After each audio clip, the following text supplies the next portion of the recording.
original craft vodka, and by DallasCowboys.com. Keep track of the boys with daily podcasts and up-to-the-minute blogging at DallasCowboys.com and on the official Dallas Cowboys app. Now, here's Eric Chiafalo and Bryan Broaddus. All right, it's a football Sunday, a Cowboys football Sunday here on 105.3 The Fan, live on Twitch and YouTube. Great to have you in the official pregame show of America's team. I'm Eric Chiafalo alongside the Super Bowl champion Bryan Broaddus. Cowboys in Carolina. Here we are already in week 6. How about that, man? Kind of crazy, isn't it? It is crazy. It flies. It really starts to fly. All right, the most important thing we're going to do today. Give us the theme. Actually, I got to credit you for this one, man. Oh, don't credit me. These are your themes. I know, but this was a teamwork situation. I was just going to double back on the week 2 Giants handle business game. No, man, you can't do that. Every week you have to come up with a different theme. Couldn't agree more. Couldn't agree more. Let's be a little bit better as we start this program. What do you say? This is a week 6 in Carolina. Cowboys don't play with your food game. All right. This is a game here. You are absolutely the better team. Yep. You can't say it's a no excuses game because you still are dealing with the injuries that you are. Yeah, we got a couple of those to talk about, by the way. But you showed last week, in spite of all the injuries, you can still go out there and get it done in a big way. So you got the much better quarterback, and you're getting ready to take on a guy that's throwing up buckle up bulletin board material. Get out there defensively and show you got a little backbone, especially when it comes to stopping that run. And don't play with your food. Don't turn the ball over. Don't be stupid, and you win this football game. Yeah, you are the better team on paper right now.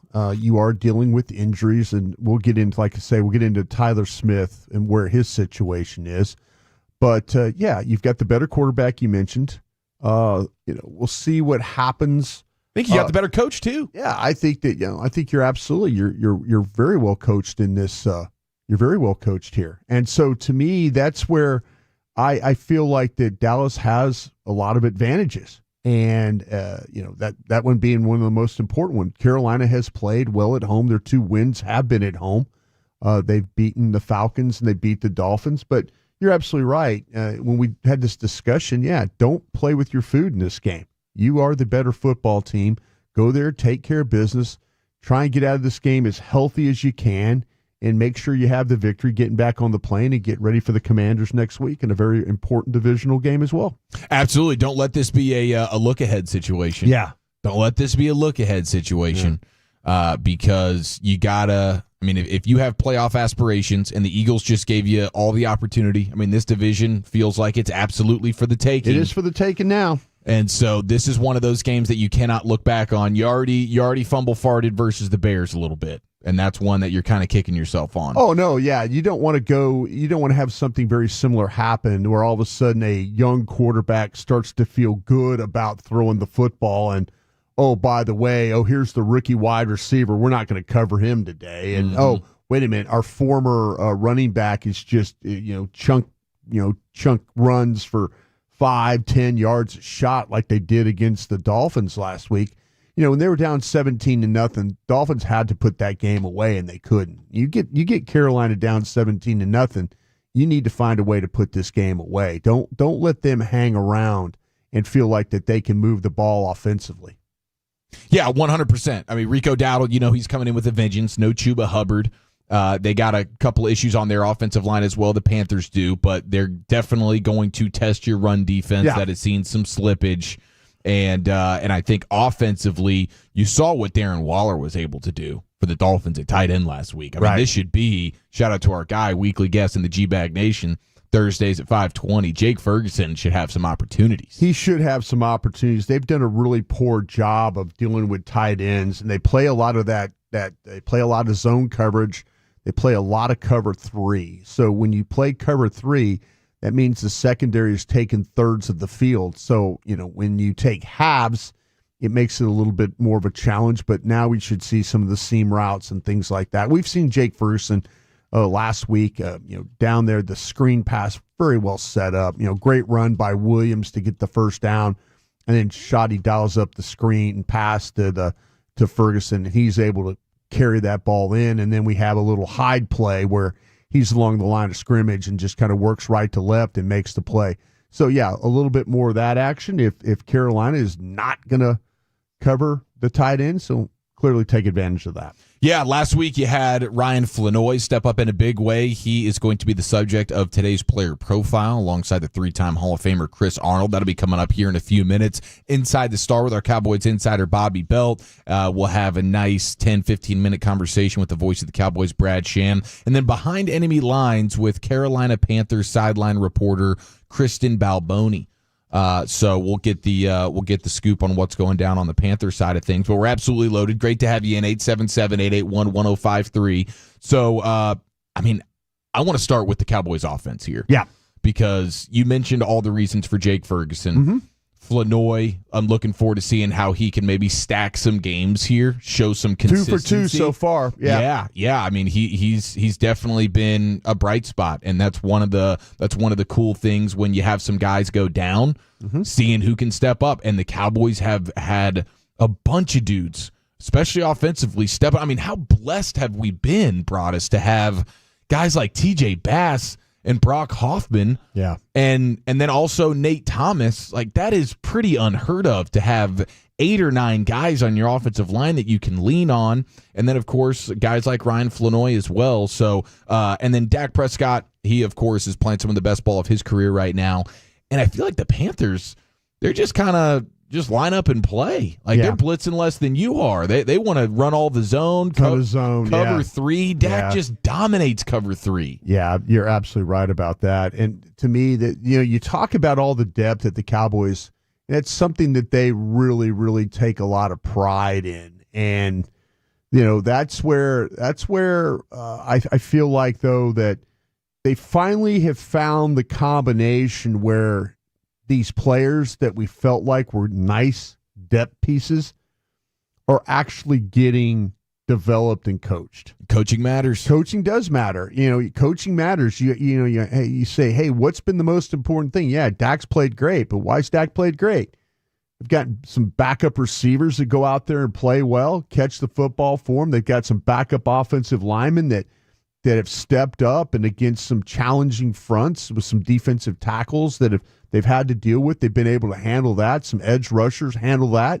You got a wide receiver that you're down 2 wide receivers. Heck, give the coaching staff on the offensive side of the ball. It just ain't the line coach, tight end coach. They block better at the point of attack. There's some positivity with how Span Ford. Love to see Span Ford get involved more in the passing game, but like an extra tackle, working with steel, down blocks, getting guys in space. They're understanding how to use these guys in a way of like, okay, well, you're Tyler Guyton. Well, you're more my pulling guy. But if it's say it's Thomas over there, then wait, you're more my power guy. And then wait, Tyler Smith's not playing. Well, he's a power guy, pull guy. They kind of, you get my understanding here. You get my drift of what I'm trying to say is that they figured out what their guys can do well, and it took them. It's taken them every week to kind of figure that out, right?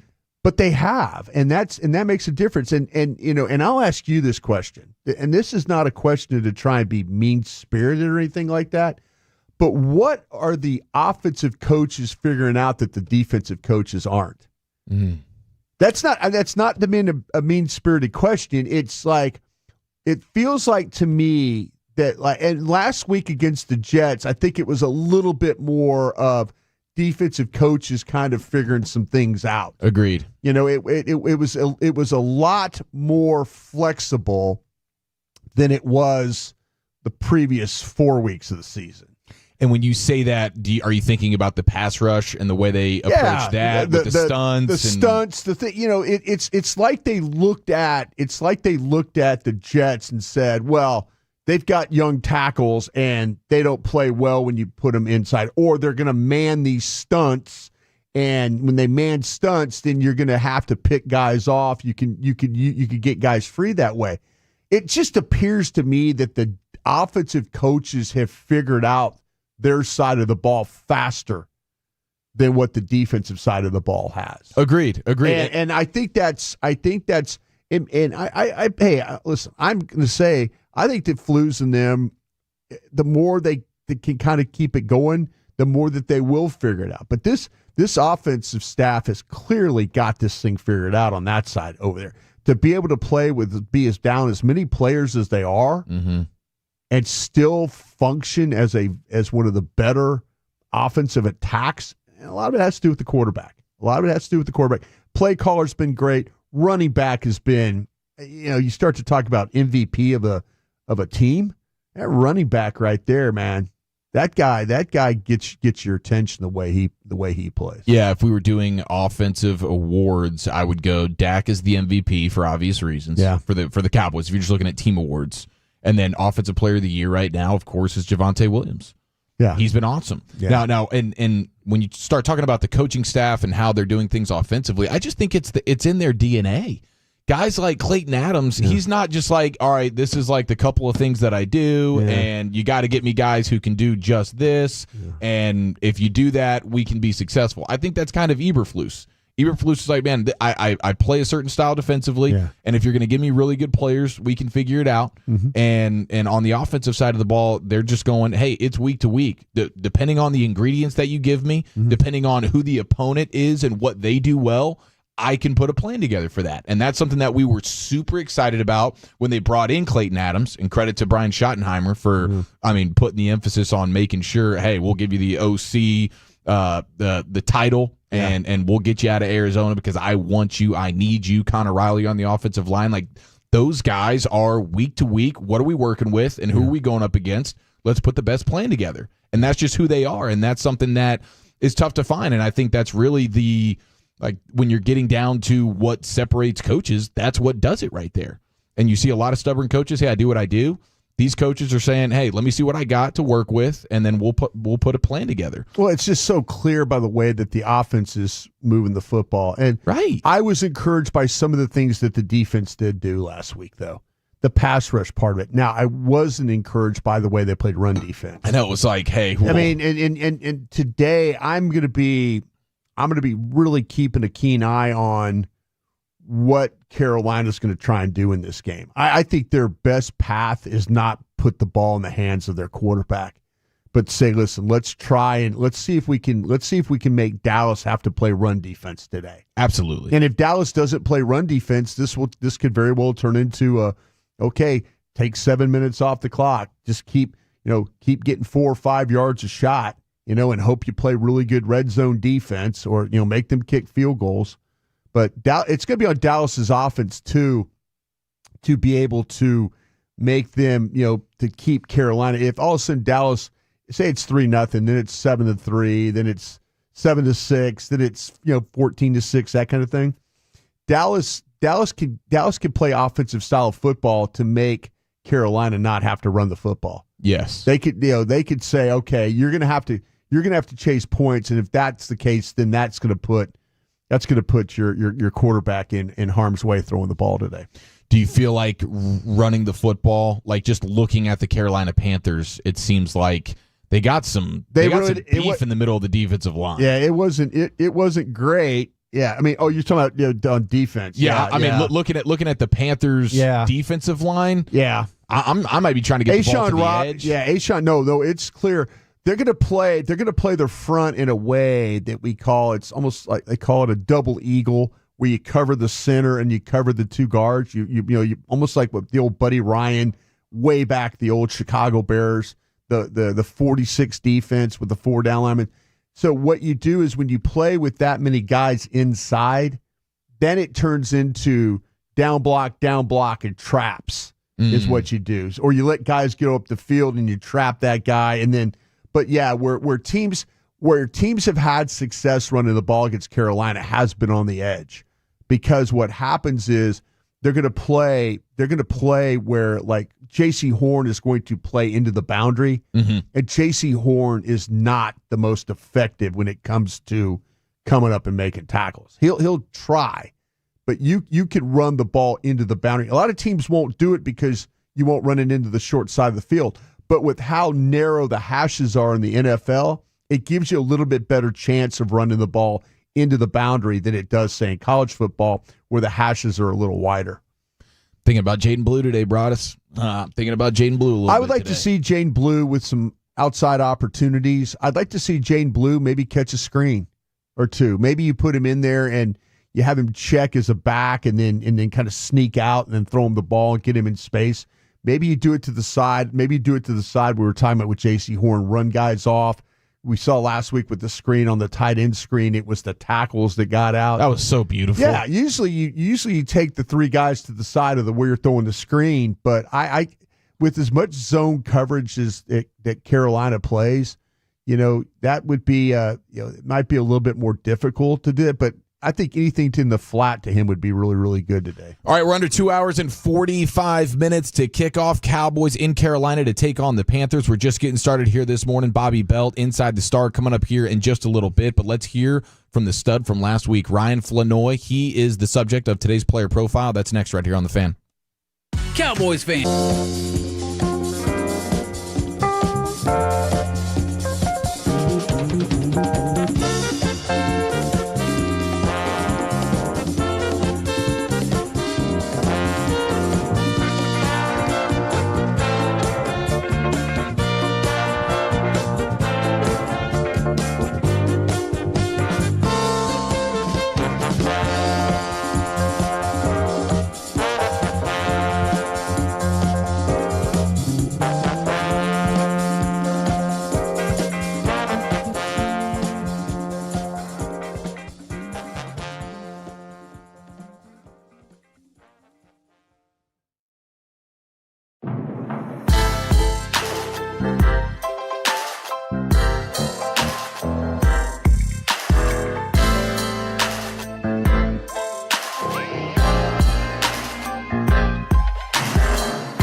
Great to have you in. Kickoff in 2 hours, 37 minutes. We'll take a look around the league, and we'll go inside the star with our Cowboys insider, Bobby Belt, here in a few minutes. But right now, it's time for today's player profile. It's Chris Arnold, the three-time Hall of Famer, standing by with last week's MVP, Ryan Flournoy.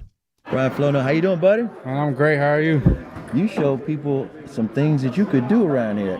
How does it feel coming out of a little Missouri, what, Southwest Missouri State or something? Whatever. Southeast Missouri State, man. It feels good, man, because, a lot of people don't come from out there, and, it's just so surreal for me to just produce like that, from there. And, I just want to be an inspiration to people that go to small schools and see me, and they could do it too. So that was a nice game again. Y'all won the game against the Jets. You guys stepped up. The wide receiver room just totally stepped up. And I guess CD going down, everybody to do something. Yeah, we just know next man up, and we know that we want to win the Super Bowl, so it can't be no drop-offs on offense. We know Dak playing well, O-line was playing well, man. We did everything and just clicked. Shotty said he doesn't draw up plays to spots to move the ball down the field. He draws up plays for people. He pointed you out in particular, so I drew that up for Flo. Yeah, man, it's wonderful, man, that he just know he could trust me. And, man, I just got to give it all up to God, because you know how hard I worked and just, how, everything been. So, man, it's been great. So this is a great opportunity. You guys playing Carolina now. Carolina's defense is somewhat like the Jets. Can you talk about what you guys try to do to exploit their defense? You guys have the #1 offense in the NFL. Yeah, just keep this afternoon. Yeah, just keep doing what we're doing. It's all about us, not about them. So you just keep doing what we're doing and just keep, being explosive in the run game and pass game. Before each game, especially a noon game on the road, anything special you like to do? You listen to some music, or you get quiet time? I mean, what's your morning routine going into the game? Man, I just pray. I just read my Bible. I read Psalms 112 about the righteous man. I just, reflect on how my life is and how it's been going, and just, go out there and play my heart out. Good luck against the Carolina Panthers this afternoon, Flo. Yes, sir. Thank you. Got you down. Thank you, CA. Thank you, Ryan Flournoy. How about that? What an absolute stud. Yeah, playing very well. What a great guy. I love hearing him. He was on with Brad Sham on the Cowboys Hour on Monday. Yeah. Getting a chance to just get to know this guy. Just a stand-up human being. They really love this dude. Yeah, he's, I don't know if this is the right way to say it, but he's doing everything they kind of hoped that Tolbert would have done. And people out there feel like I do not like Tolbert. That's not the case at all. I'll admit to you something about Tolbert. I over-evaluated him coming out of college. When you watch him play, the thing that he lacks the most, it's not a talent issue with him, it's just consistency. Right. Like last week in the game, I mean, he ran some excellent routes that drew man coverage to him to get others open that people don't think about. No, those are things when you're watching his one target last week, and you're like, that's not a productive game. But you watch the game tape of him play. He does things in the passing game that others don't do. And when it comes to the route running and things like that, and Dak will find him every once in a while. But I think, me personally, I had him too high up. His level of where he plays. I mean, coming out of college, he was a dog. This guy, I mean, a dog in a good way. Right. He was a guy that went and got the football, route runner, caught it anywhere on the field, scored touchdowns, all those things that he was able to do. But he's been inconsistent. And, he has a really good game, and then he'll have 2 games where he doesn't play particularly well, where you don't see the production and stuff for him. But Flournoy has come in, and they've needed him to play at a high level. They needed to make up for not having Turpin, not having, CeeDee Lamb. They needed somebody to go get that football and be run after catch guy. And that's kind of what I feel like that maybe that's what they were hopeful for with Tolbert, that he was going to be that guy. And it just doesn't always show up that way. No, I don't hate the player, but I feel like personally, I've over-evaluated him coming out of school and what he could have been. Yeah, I mean, and clearly the Cowboys did as well. for sure. Sure. And it's not like he's been a total bust. He's certainly a useful player, but it seems like Flournoy is starting to rise a little bit. Yeah. And the trust that Schotty has. And I mean, first play of the game last week, they're getting him involved in the run game. It went nowhere. But I mean, they're drawing stuff up for him. So love what this dude's about. Cannot wait to see him continue to get more opportunities and see what he does with them. All right, the creators of Buffalo bring you NFL casino games. Kick off with America's team on and off the reels with Cowboys themed casino games developed by Aristocrat, a proud sponsor of the Dallas Cowboys. Do you have a gambling problem? Please contact 1-800-GAMBLER for 21 and over. And I'm excited about this one today. Especially for the Cowboys offensively. But where are you at with the Cowboys defense right now and the type of problems and challenges that Carolina's offense can present? Well, the thing with Carolina, it's kind of like, it could be a little feast and famine for them. There's depending on how you play Bryce Young, and I think volatility is the word I'd like to use, because when there's times where he, against man coverage, where you think he would struggle, all his touchdowns have been against man coverage. All his interceptions have been against zone. And you kind of feel like that maybe quarterbacks would have more success throwing against zone coverage than they would man coverage. But man, that's kind of where they're at right now. All their passing game really has gone through McMillan. When they get down in the red zone, the tight ends do get more involved. But it's all gone through McMillan. And, the learning curve for him, he's yet to have a touchdown. Just hope today he didn't have that kind of that breakout game where he's got a couple of touchdowns. But, they're a team offensively that up until the Miami game, when you watch them run the football, you were kind of like, okay, it's just okay. And then all of a sudden they have this explosion. But they're a team that they're, when you go back and look at, we always talk about designed runs, quarterback runs, designed runs, running back runs, the kind of those things, like fourth in the league when it comes to that with yards per carry. So they're kind of it's like, say, use the word volatile. That some days it's like really, really, wow, okay, they kind of got it together. And then other days you're like, what the hell are they doing? Yeah. So they really haven't. I think Dave Canales is a good play caller. Yeah. What do you think about just his design, eye candy, moving things around? Are you impressed with the way that he approaches things? I think that he really struggles because of his quarterback, and I think he struggles with his offensive line is not exactly what. And he's had a hand in some of these draft picks and stuff like that, but they have a heavy-footed, slow offensive line. This will be a problem. This will be a problem if Dallas can really get there. Dallas is usually pretty good getting off the football, and I mean with that first step quickness. Where they beat the Jets last week was their guys were getting off the football. And as we say this, I'm watching Denver right now get off the football and sack the Jets. Yeah. Very similar to what Denver's got a really good pass rush. So yeah, that's kind of where you need to beat Carolina today. Is getting off the football, winning that side of the line of scrimmage. It's very cliche to say, but in this case, it's really, really, really true. You got a quarterback that'll sack himself. Very much like with what we saw last week with Justin Fields. All of a sudden, the eye level comes down, and now instead of feeling the rush, instead of feeling the rush, your eyes are on the rush. And that's a problem for a lot of these young quarterbacks. So you think the pass rush could maybe show up again like last week? That's my hope. That's my hope with how this offensive line and with no Moton at right tackle, they're now having to go to backup guys, and it's a slow-footed, slow-moving.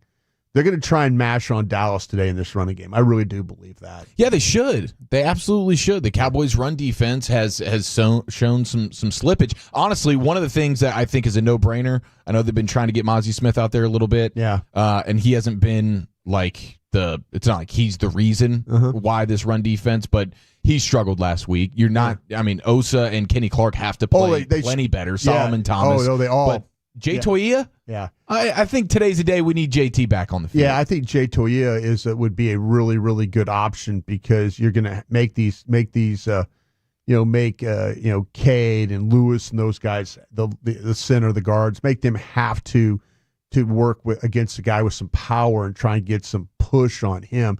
He did a good job the first couple of weeks. That I felt like Mozzie was just let's see what we got in Mozzie Smith, and they've thrown him out there, and But overall, if you look at the metrics the way it was, their guys, they're stud. Kenny Clark and those guys, Osa and Solomon Thomas and those guys, man, the Jets, they tore them up. It was 6.5, 7 yards a carry with those guys being on the field. And, that's the linebacker play too, but Kenny Clark can't get blocked today. Solomon can't get blocked today. Osa can't get blocked today. But I like what you're saying about putting JT back out there. I mean, Rico's going to be, I don't know if he's a growler when he runs, but today he'll probably be one of those growler days. Today be a growler game. Yeah. He's coming in there ready to punish some people, telling him to buckle up. Yeah. Well, you better find a way to win. Like I say, the Carolina Panthers were winning against the Dolphins last week. And that's one of the worst run defenses in the league. Yeah. I mean, the Dolphins, they can't tackle anybody. Yeah. They're pretty disgusting. Yeah. But the Cowboys have shown that they can be run on a little bit. I mean, I think they're kind of, because we saw them stop the run well night one in Philadelphia. But what we've learned about Philadelphia is they can't really run the football. Well, what we've also learned is teams can throw the football against Dallas. Right. And if you don't have, Dallas was not being successful with pass rush until last week. So here you are. I just do everything in my power not to let Bryce Young feel comfortable in this game. Don't let this be a Caleb Williams game. Is there a lineman or two that you think they should pick on a little bit when it comes to the pass rush, or are they all kind of just open for business? It's going to be the backup at the right tackle spot. That Yossi Neiman, I think is how you would say his name. They got him from Green Bay. Our Panthers guest talked about him playing the other day, that how slow-footed he was. But I would definitely go with Moton. Moton is slow-footed, but Neiman is even more slow-footed. So that would be the Panthers' right tackle. Your left end is where that's how that's going to go down for you. So anything going off that side, I think, is going to be pretty good for you. All right, we're under 2.5 hours to kick off. 877-881-1053. Week 6, Cowboys in Carolina to take on the Panthers. Let's go inside the star with our Cowboys insider, Bobby Belt, and we'll get the 411 on who's going to be in, who's going to be out. We'll try and put this thing together. The injury report's pretty long for the Cowboys, and we're back here on The Fan. Bell Nunley has been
And the official milk of the Dallas Cowboys, the official milk of your family table. Here we go. We're under 2 hours and 20 minutes to kick off. Great to have you in the official pregame show of America's team. 877-881-1053. Bobby Belt live in studio here as our Cowboys insider, repping the Meat Church hoodie. Respect. Very intentionally. We do have to crown the Meat Church menu of the day. 877-881-1053. Bob, how we doing? Wonderful. How are y'all? We're good, man. We're good. This is a don't play with your food game. That's how we've gone ahead and painted this picture. Yeah, I don't know how you felt about it, Brian, watching it this week. I was more worried about the Jets than I am Carolina. Oh, I picked the Jets to win. Yeah, I was obviously more worried about it. I was more worried about the Jets than I was with Carolina. This is a team that I think you need to beat today. Like if the progress you've made the last couple weeks on offense and, you know, how the communication appeared to be better last week for the defense, those sort of things, if you are just in the right position where you're supposed to be in your defense, and some of the things that Dallas takes advantage of are things that Carolina does pretty frequently, then this to me feels like a game that they absolutely should and need to win. Yeah, absolutely. So where are we at here when it comes to let's take a look at the Cowboys defense, though, real quick. Rico talking a little smack. I mean, the Panthers running the football, that seems like that's going to be their path to victory today. Yeah, I mean, they'll have success with that, and it seems like it's the way they should go. But, I mean, Canales really does like to get the passing game going, and they like to try and find a rhythm with Bryce Young. And Tet McMillan's been a really good target for him. They're starting to develop some really good chemistry. They still haven't clicked on some of the downfield stuff, but they're finding their rhythm a little bit. And, I would lean into the run game today, especially after the issues that Dallas had last week. And this is a line for Carolina that it's very similar in terms of their structure as a team. There's a lot of things that are similar to what Dallas has. So they play as much zone defense as Dallas does. They do a lot of different things. But the other thing is they've got two tackles that I think are significantly better run blocking than they are pass blocking, for me anyway. I think Ike Ekwonu's had some real struggles in pass protection this year. I know Taylor Moton was dealing with the elbow, but I mean, Moton was a guy who was, I think, has been better in the run game, and so I think he's out. Yeah, no, he was knocked out this week. That's what I was saying. Before that, his elbow, he was like, he had gotten an elbow injury last week and didn't practice all week, and so he was the way that Carolina is structured. They're structured to run the ball better than they are to pass it, but they've still tried to turn the ball over to Bryce in a lot of different instances. But Dallas has to be better in the run game than they were last week. Otherwise, they'll get shredded. Toya, right? No Mozzie today. Mm-hmm. Let's get Toya in the let's put him in there. Just get him in there, block it out. It's funny, Mozzie's become, like, at least what I've seen the first couple weeks, Mozzie's like not been a bad pass rusher all the time. Much better pass rusher than run defender. Which is weird because he was supposed to be the plug and play run defender, and he has not been that. And there are times where it looks like it's regressed a little bit. But pass rushing wise, he's been fine. Bobby, do you worry about with Young and then McMillan and them trying to maybe throw the deep ball today? I mean, Dallas didn't go up a deep pass against the Jets last week, but do you worry about them? Because that seems to be when Young does have big play completions, it's McMillan, it's down the field. Are we beyond? Is Dallas figured out the deep game, or are we still in that danger zone? So it's funny. We're talking about it this week, and the question was, were they just that much better against the Jets defensively? I was like, they were just standing where they were supposed to this time. Like a lot of the season has been, they are not standing where they're supposed to be. It's just, hey, you need to be over here. And it's like, oh, why are you down in the flat? What are you doing over here? You need to be back there. That's been their biggest issue. If you just get very basic execution of where you are supposed to be standing, the pass coverage will be twice as good as it's been throughout the year, just by that very basic fact. So if they've cleaned up some of that communication, hopefully so. Like that would be something that would clean up. Now, the connection between Bryce and Tet has been really strong. There's been some run after the catch stuff, and that's one of the things he did really well at Arizona, and he's been really impressive there. So your tackling is going to need to be on today with him. But they've tried, I was watching it on tape this week, and then I was looking back at Next Gen Stats, and I was like, how many times have they tried the deep ball here and it not hit? Because all the ones I saw, they weren't hitting. And so I went back and looked. So he's 1 for 8 thrown to Tet downfield. Yeah. So to me, the only way Dallas loses this game today is if that connection, which they're building towards, they've got it all, as Brian Schottenheimer said earlier in the year, the deep ball comes last. Yeah. When you're talking about a connection between a quarterback and receiver, the deep ball is always last. And if that clicks now, because it will click at some point, if that clicks between them this week, that's where they could get in trouble. But if that's still off, I think that this is a game Dallas should win. Is he a double him up kind of guy with McMillan? Man, you can double him up. He's still got an insane catch radius, and the thing about Ted McMillan that I loved when he was at Arizona, and the thing that's still showing up on his tape today, there is zero wasted movement with that guy when he's running. It is the cleanest, most just smoothest, most fluid you've ever seen a guy that size run. And so it doesn't matter that he's not a 4-3 guy. Tet is just so efficient with all of his steps that there's going to be no wasted motion, no wasted movement, and he's going to cover a lot of ground. And he's so difficult to bring down on first contact, and he's got really strong hands. And so he's a problem.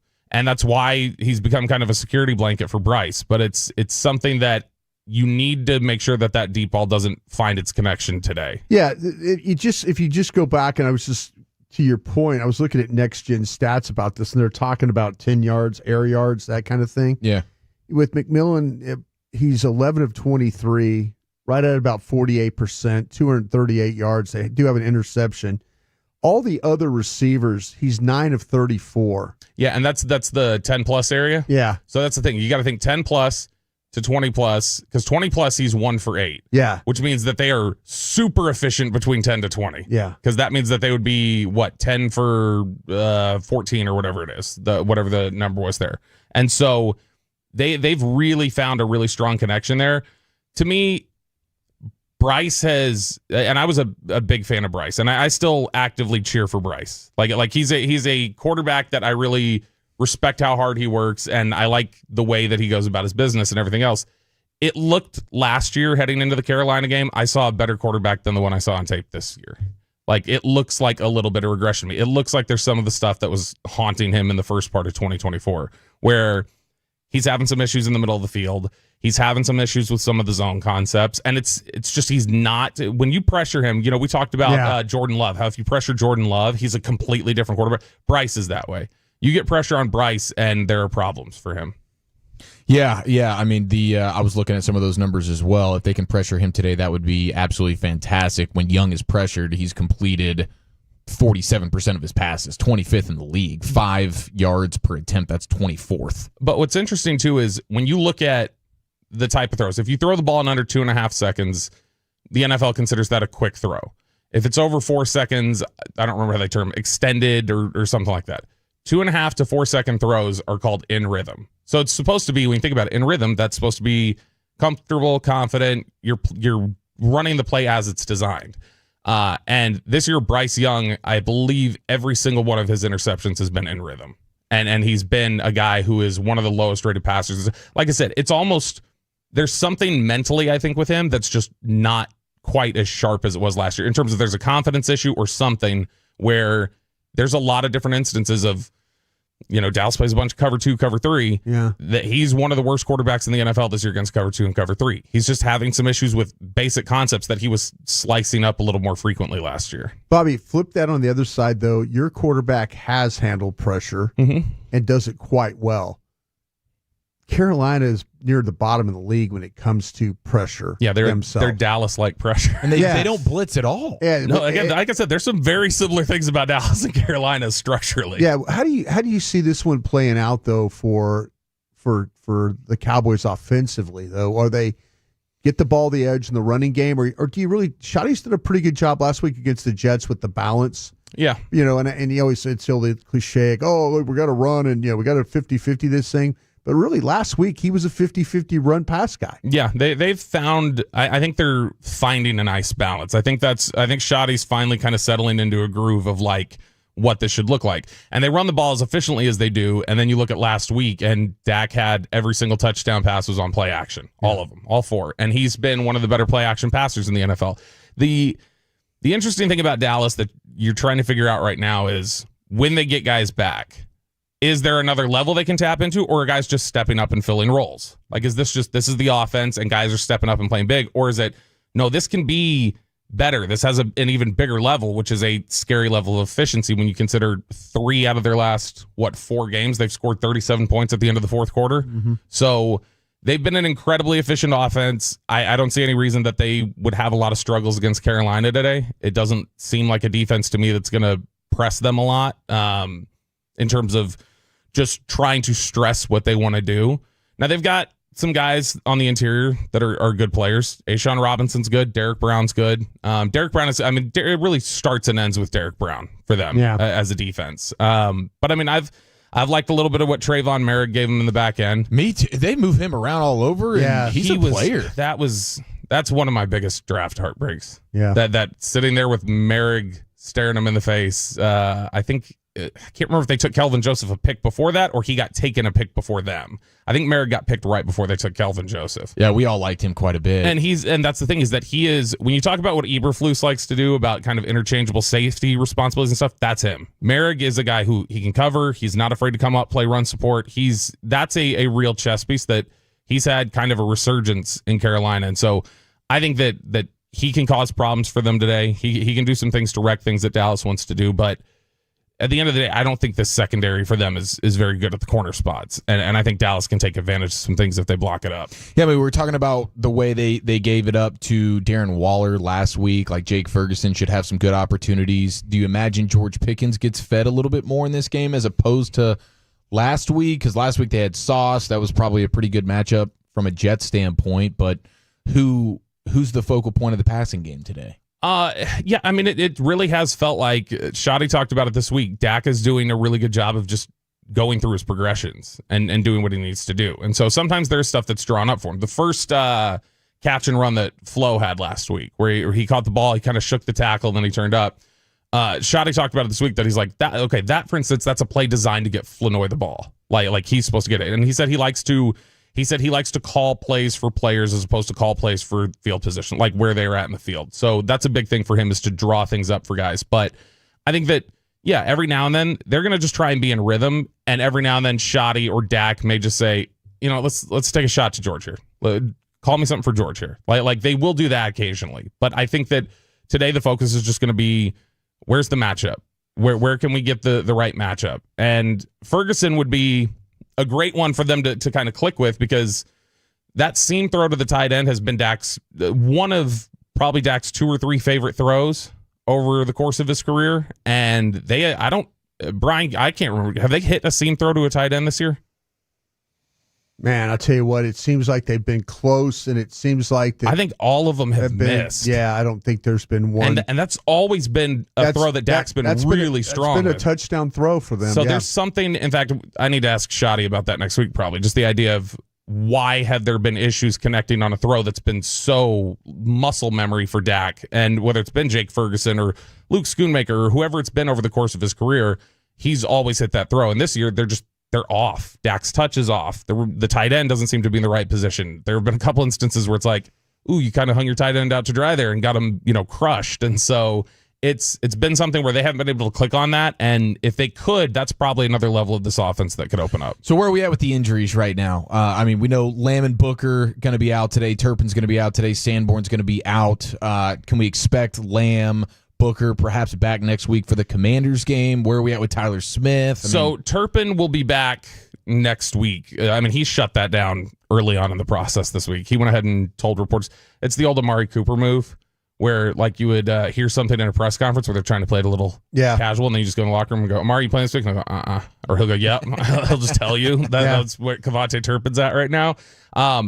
I think CeeDee Lamb, Booker was out at practice doing kind of resistance courses. That was the first time we've seen him return to practice and do any rehab work since he went out. So you're hopefully getting closer with Booker.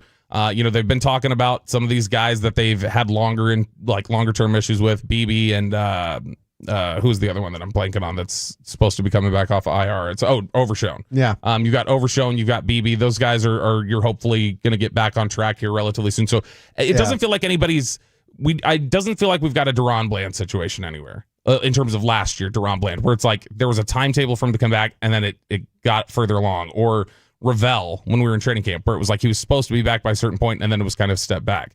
This year, I'm interested to see what happens with the Mingo thing.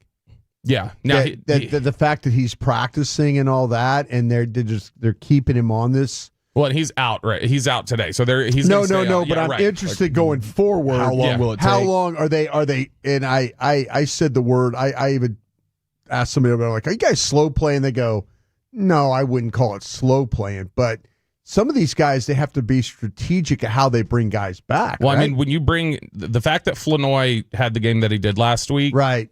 You're not getting him to practice squad.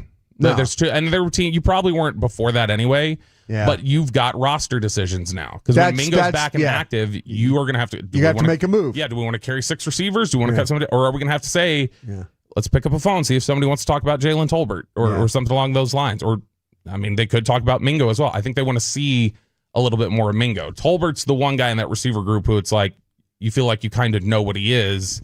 Is that and you enough? know you're probably not going to re-sign him too. Right. That's another thing. Yeah. Right. So, now. So if you right now you're not. Yeah. If you want to call a receiver hungry team and say you want a guy who had 50 catches last year and 7 touchdowns, just who's looking for an opportunity, that may be a fit. All right. Meat Church Menu of the Day champion's going to be our guy Robert in Carrollton. He brought it too strong today. Did you just make that determination without even asking? Yeah, it's an executive decision. Jeez. Ribeye steak burgers. Nobody else is playing with confidence with their menu today. Only Robert's feeling good about it, and I respect it. Ribeye steak burgers, fried potatoes, macaroni salad. He's your champ. Congratulations. I think he needs to start sending pictures of this food to verify just the layout that he has every week. It's insane. Whether you're a backyard griller, Cowboys tailgater, or Pitmaster Pro, Meat Church has everything you need. Visit meatchurch.com, your ultimate destination for the finest rub, seasonings, and barbecue supplies. Matt Pittman and Meat Church, the official pitmaster of the Dallas Cowboys, and the official voice of the Dallas Cowboys is Brad Sham. We chop it up with him live from Carolina next year on The Fan. The big game is coming, and we're all wondering.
Beef jerky, feed your wild side.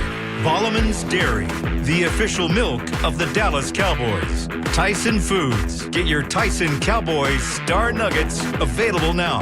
And by DallasCowboys.com. Keep track of the boys with daily podcasts and up-to-the-minute blogging at DallasCowboys.com and on the official Dallas Cowboys app. All right, we're under 2 hours to kick off here on your Cowboys pregame show. Let's go live to Carolina and welcome in the voice of the Cowboys, Mr. Brad Sham. Brad, happy game day, brother. How you doing? I'm doing well, Eric. How are you? Doing wonderful. Really doing wonderful. How's Bryan Broaddus behaving so far this morning? So far, so good. I mean, he's repping his Texas Longhorns gear, and he's playing with some confidence, Brad. That's what having a son at the university will do for an LSU alum. Yeah, no, I was very proud about, well, I shouldn't say proud. We messed around with South Carolina last night, but I never apologized for a victory. I never apologize for those. No. You just win and you move on. But no, Correct. Very, very excited about that, and very excited Bennett got the opportunity he did yesterday. I know some young men who've had that chance through the years. Yeah. And, if you didn't go to Texas, then you hate Texas, and all of that Texas-related stuff is to be mocked. But if you did, or you don't have an antipathy toward Texas, then you realize that for those young men like what Bennett's doing, that's a big deal. That's a big deal down there, and so that's way to go, Bennett. Well, thank you. I appreciate you saying that. I know that you and Bennett have a really great relationship, so I do appreciate that. And what's really cool about that is Arch Manning is part of that organization, the Texas Cowboys. So Arch very cool. went out there and represented them very, very well yesterday. I saw you proudly post the clips. That's very nice. Yes. Hey, Brad, I just got word that Tyler Smith's going to start at left guard for you today. You feel good about that one? If they think he's well enough to go, absolutely. I mean, I think that let me say this: those 4 replacements last week didn't all play like replacements. Right. I think that Amenigi is a very valuable guy to have, and probably not as good a left guard as Tyler Smith. So I would have Amenigi on my team. I'd rather have Tyler Smith playing than Amenigi. And if they think he's well enough to play, let's go. But as you well know, somebody is going to get the just absolute joy of dealing with Derek Brown. Yes. And that's not going to be easy. No, not at all. Not at all. Voice of the Cowboys, Brad Sham, with us here on the Fan. Yeah, what do you see from Carolina's defense? We can start there. Derek Brown. I mean, they got a bunch of big dudes in the middle of that D-line, Brad. Yeah, one thing that happens, Eric, is people who don't know a lot about a team, Cowboy fans who don't know a lot about a team, tend to dismiss it. I've never heard of them, therefore they stink. And that's flawed thinking. And Derek Brown is really good. Ashawn Robinson, who is from Fort Worth, has been around and is still an effective player. He doesn't move quite as well as he used to, but he is still an effective player. But when you hear names like Patrick Jones and Christian Roseboom and guys like Nick Scorton, these are good football players. And so there's going to be some work to be done in the offensive line. Brian Schottenheimer said that on the pregame show, I believe. He said it's going to be for both sides of the line of scrimmage, and which is a football cliche, but I do believe it's true because I think Carolina's good in the defensive front, and their linebackers are really active, and obviously J.C. Horn is a really good corner, so we'll see if he follows Pickens everywhere. The beauty of what Flournoy did last week is that it gives you, at least in theory, another threat, and maybe you can spread the ball around. I do trust not only the quarterback, but I trust the offensive game planners. I trust Schottenheimer and Adams to come up with the best thing available. But that's one of the strengths of Carolina's team, Eric, that part you're talking about. Brad, I was kind of asked this question, and, man, I don't mean this to be mean-spirited or anything like that. I really don't. But that means here comes this deep dark shade. I would with a little blade. Look out, because this shade has got little blades sticking out the sides of it. What have the defensive coaches not figured out that the offensive coaches have? Well, I think they have better players on the offensive side. Okay. Number one. Okay. The thing that surprises me is the defensive line. Like, I talked to Dante Fowler during the week, and I said, "So what happened last week?" I mean, he was clearly more active than he's been in any other game. And he said, "Well, part of it is just getting used to the scheme." Well, sure. I mean, how much scheme do you have?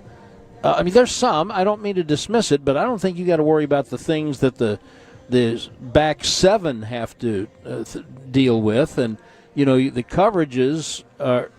So I just think they've got better players on the offensive side of the ball. So you start there, and I'm still really concerned about the secondary. I've heard today that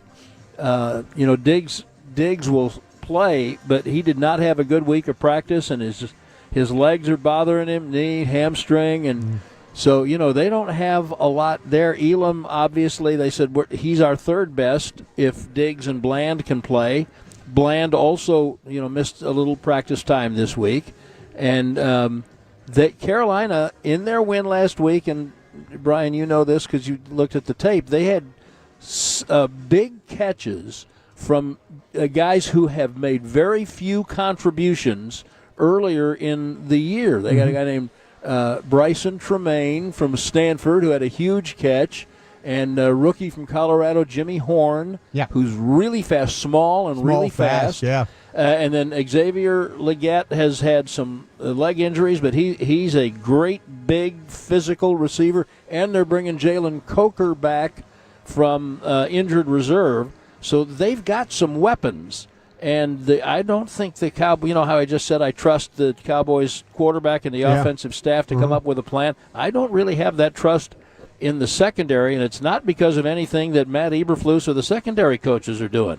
Those guys are just not playing well. Now, I do think that they're starting to get a little confidence, but the key for Dallas to me is can they disrupt Bryce Young in the same ways they did Justin Fields? Now, it's a different quarterback, and Young at times last week I thought looked skittish, and at times he looked like the guy who won the Heisman Trophy.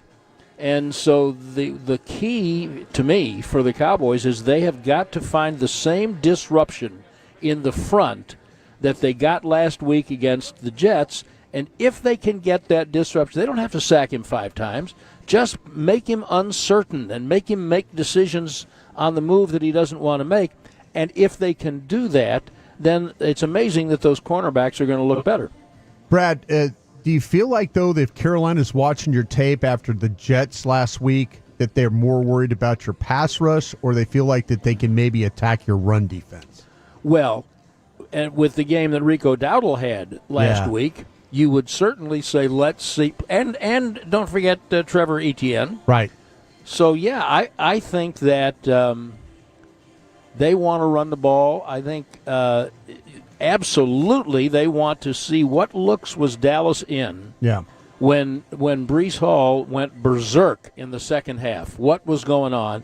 How can we get them into those looks, and let's see what we can do. I'll be really interested to see if the anybody on the Cowboys who either played with Dowdle or felt like that was a little cheeky of him to be making those comments, if they bring a little extra juice. That's just, I mean, Rico will play hard. We know that, but hey, Brian, I don't know about you. I was really impressed on tape with how he played. Oh, no, very good. He ran hard. He broke tackles. He absolutely did. Yep. So, I mean, if it was me, the first thing I'd want to do is see if I can get them in a position where I can make him Breece Hall, and then if I can do that, then I can pass how I want to pass. Yeah. Brad, you're the man. We appreciate the time, man. We'll be listening. Enjoy the game. Have a great day, boys. Same to you. There he goes, voice of the Cowboys, Brad Sham, brought to you by Reliant. Reliant is proud to power the home of the Dallas Cowboys and the homes of Cowboys fans across Texas. Reliant, the official energy provider of the Dallas Cowboys. All right, we are an hour and 48 minutes to kick off. We'll keep it there in Carolina and welcome in sideline reporter for the Panthers, Kristen Baloney, next here on The Fan. Veritiv Pollock is more than just a supplier. We're your strategic...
too wild.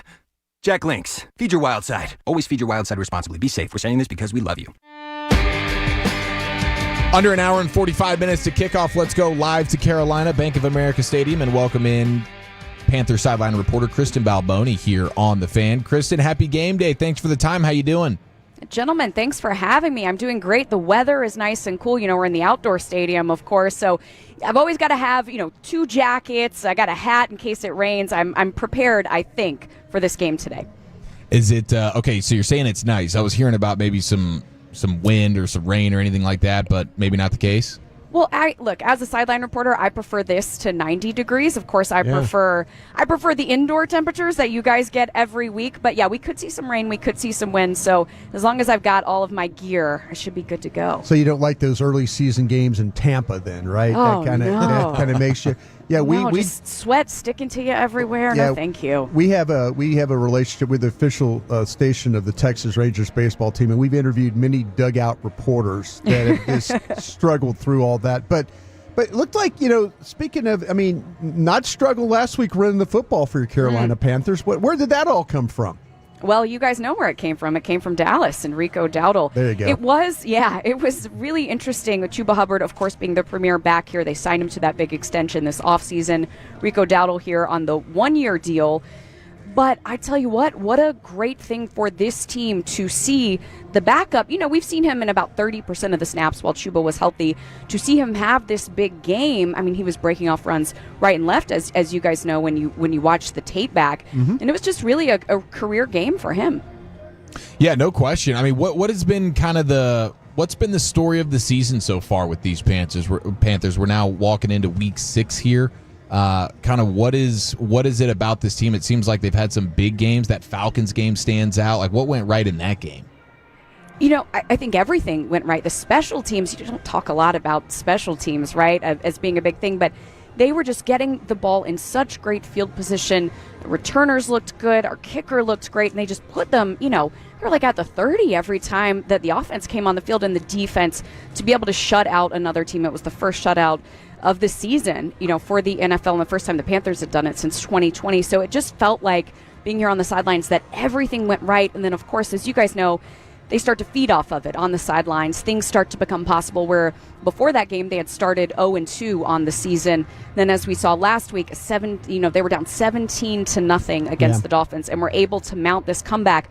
But the story has been, guys, just the real lack of consistency, and I think that's something that this team would tell you, Canales would tell you this, and especially road versus home. So 0-3 on the road, 2-0 at home. Bodes well for the Panthers, but we know how good of a team Dallas is. Yeah, well, we get ready, Dallas. We don't know what Dallas team is going to show up today. We don't either. Yeah, we have an idea offensively what might happen, but defensively. But if you had to say going into this one, okay, you mentioned about the offense and stuff and Rico running the football and all, but what would be the path of victory for your Carolina Panthers today? I think, of course, Rico having another big game, that is what, I think all football coaches say this, right? We want to run the ball. We want to stop the run, right? And you laugh at them every time they say that, right? Yes, but it seems to work out when they do it. But I think this defense, we saw them give up just 19 yards on the ground last week. 19. So, in essence, Rico Dowdle had 10 times as many yards as the entire Dolphins rushing attack, which is crazy.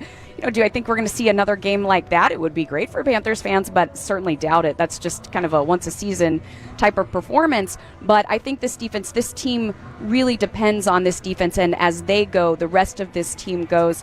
Certainly the Panthers offense not as prolific as the Cowboys offense. I guess no one is, right, when you're first in the league in yards per game. But I think it's really going to be about this defense and being able to stop, if they can, the Cowboys. And then, of course, this offense will try to take advantage of this Cowboys defense. But I think really it's going to be about this D, specifically the line, trying to establish what they want to do here early. Panther sideline reporter Kristen Baloney with us here on The Fan. So where's the development at with Bryce Young now in year 2 with Dave Canales? Is there a trust building between those two? I think there is. They talked a lot about the beginning of the season of now in year 2 in the system. They trust him a lot more at the line in terms of being able to make his adjustments, the familiarity within the system. He knows all the calls. He knows all the signals, all sorts of things. So now they want him to go out there and play a little bit freer. Of course, the thing that has plagued Bryce at the beginning of the season is turnovers. So, that is something that Dave Canales told me that he really is trying to just instill in him is just, hey, take the sack sometimes. Throw the ball away. It's okay. The play doesn't always have to be made. That was big in this last game. It's been big in a couple games, a couple turnovers to start the game. So obviously that is not what you want from your quarterback. And I think they think if they can play a clean game, that's going to put them in a position for success because you're not always going to get, a comeback down 17-0. Watching your tape this week, usually Eric and I always talk about find the scrub, which, that's kind of our tagline, which we mean in respect. We don't mean any harm that way, but not seeing any scrubs in your secondaries. It looks like to me you guys are back there kind of, whether it be Jackson or Horn, it seems like things are working out pretty well for you guys.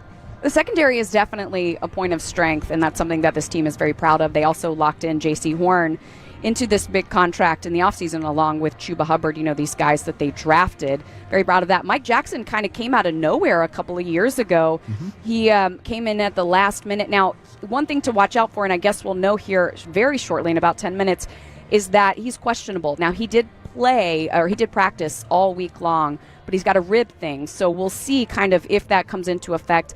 I'm expecting him to play because he was a full participant in practice, but that is something to watch out for. And then, of course, we've got Trayvon Merrick back there at safety, and he's just kind of roaming all over the place. So I think he doesn't get talked about as much, but he is really kind of, as the defense goes, he really sets the tone there. Yeah, as a station that covers the draft extensively, we're bummed you guys picked him. We were trying to find a way to get him to Dallas, but he has done a nice job of playing around the line of scrimmage and making plays for you. He has, and that's what defensive coordinator Ajero Avero said. He said he wants him to be that Swiss Army knife.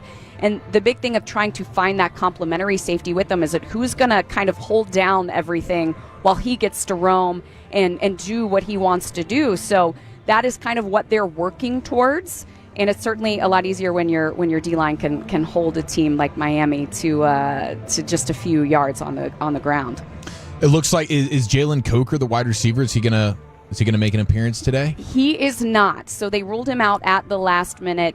He just started kind of that window. You guys know the 21-day window of when a guy can come back from IR. He practiced this week, but it just ultimately felt like too soon. They ruled him out. It was going to be a day-to-day thing, last-minute thing. They ruled him out yesterday, didn't activate him to the roster spot. They brought in a couple of guys from the practice field. So hopefully for the Panthers next week, but the Cowboys will not have to contend with him this week.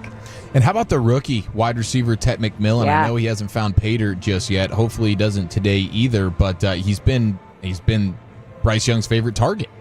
He has. It's funny with the trade of Adam Thielen, that was Bryce's guy for the last couple of years. And so there was really this question of, it felt like there was depth coming into the season, but Dave Canales told me, he said, who's going to be that number one guy? I mean, you guys know certainly how that is you want that number one receiver establishing dominance. And it feels like, we're only a few games into the season, but Tyrone McMillan is going to be that guy, that connection that they have. And he's so big. I mean, you guys will see it today, and I'm sure you've seen it on tape, but he's so smooth with everything he does. I mean, it just looks like he's not running fast at all, and then all of a sudden he's down the field. And it's neat to watch him. He feels like he's been doing this a lot longer than just 5 games. So, but as you said, no touchdowns yet, which is really interesting. Certainly I know he's itching for that, but the comfort level between him and Bryce is something that's really making him a threat to defenses. So when it comes to the way this team's been playing at home, I mean, can you put your finger on what the difference is here? Because they've obviously been a totally different team in that building. I think the road is affecting this young team. And, again, talking to Dave Canales about this, I said, what is it? And he said, I think this young team really feeds off of this crowd. And this crowd, despite this team starting 0-2 on the road, was great in that first game against Atlanta. They were great after a bad loss to New England. And I expect them to be great here, although we all know that Cowboys fans travel incredibly well. I've seen the fans outside when I was walking into the stadium. But they've really supported this team at home.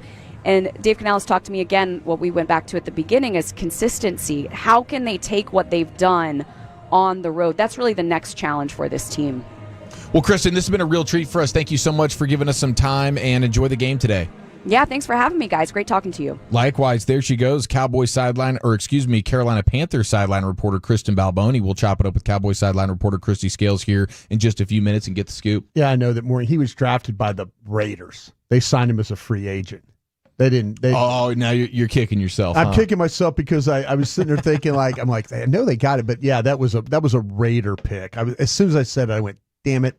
It was a Raider pick, but she let you off the hook. She let me off the hook. Good for her, man. She's a team player for sure. Aaron Andrews probably dunks on you there. Oh, I would have been crushed. Would have been crushed. 877-881-1053. Okay, so speaking of Merrick, they got a couple of guys, right? Yeah. I mean, I would say it's Derek Brown on the interior of that defensive line, and then Merrick, who kind of roams all over the place.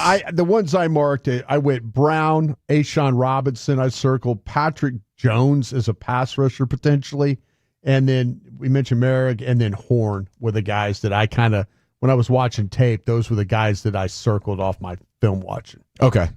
So are you with me on Jake Ferguson having a day? I mean, I would hope so. Yeah. And Pickens, like, do you think they need to try and? He only got a couple of opportunities. Obviously, had the big touchdown. Yeah, you're not going to travel. You're not going to travel, and you could put him in, especially if Jackson's dealing with some rib problems over there. You know, maybe you sit there and challenge him a little bit. You could do some things formation wise to make sure that that you get Pickens on him, one-on-one on that side of the field. Maybe keep him away from Horn, who's going to play on that boundary side. I mean, and on the flip side, Brad's got me a little queasy with the way he was talking about Trayvon Diggs and this Cowboys secondary. It sounded like to me that everybody's struggling with their health right now. Yeah. Seems obvious, right? Like Deron Bland doesn't look like himself. Well, they will tell you that everything is okay with him. They'll tell you that. But like I say, the eye test is not very, very comforting right now with that. Right. Yeah. Yeah, and then with the safeties and having, of course, Wanye Thomas, will we see a little bit more Marquise Bell? Could be. Yeah, I think that there's going to be that rotation. The one thing that this defense is, they'll rotate the defensive linemen. It's the secondary they've had a little bit of some problems with. They've done it just mainly because of injuries. But I would anticipate that with Wilson being banged up during the week, missing a practice, and then coming back, that we'll see how healthy he is playing. But yeah, you could absolutely see Bell be a part of this. How do you think they approach it with the linebackers? Sanborn, obviously, he's going to be out. Yeah. Like, where are you at here with this group right now? I'm to the point where I'm looking at trade deadline stuff is what I'm looking at. I mean, I know a lot of people saying, "Oh, I would go get a defensive end," but I would surely look at the possibility of what's going on at linebacker. I think James had 15 tackles the other day, but if you sit down and really study the 15 tackles, it was like ball caught in area, run over and tackle, do your job. It wasn't like, oh, hey, step up and make a run tackle, get a run stuff. Oh, play on the side of the Jets line of scrimmage. I mean, it was, the metrics says, oh, well, there were 11 passes thrown in his direction as nearest defender. 10 of them were caught. He had 15 tackles. You would hope you get over there and tackle if a guy's in your area. But we remember guys like Jalen Smith racking up a bunch of tackles. And they're not really productive. Yeah, but the thing about him is, I think you need to do things with him as far as try and play him downhill more. Let him rush. Let him blitz. Don't put him in so many coverage situations. But I would anticipate today, when you're seeing base, Murray, James, Leafau. We'll see if Damone Clark gets gets to be active. He was last week, but I have a feeling he might be. But I would think that you would probably see James, Leafau again with Murray being the three guys. Just like isn't it the missed tackles that is one of getting off blocks as well for guys like Murray. They struggled, man. They were bad last week. Oh, you talking about Murray? Well, just in general with the linebackers, they were bad. The defensive line was bad last week. They were bad, the one-on-one blocks. Kenny Clark is usually pretty good as a run defender. They weren't good. Osa, not good when it came to the run defense stuff. Solomon Thomas, not as good as he needed to be.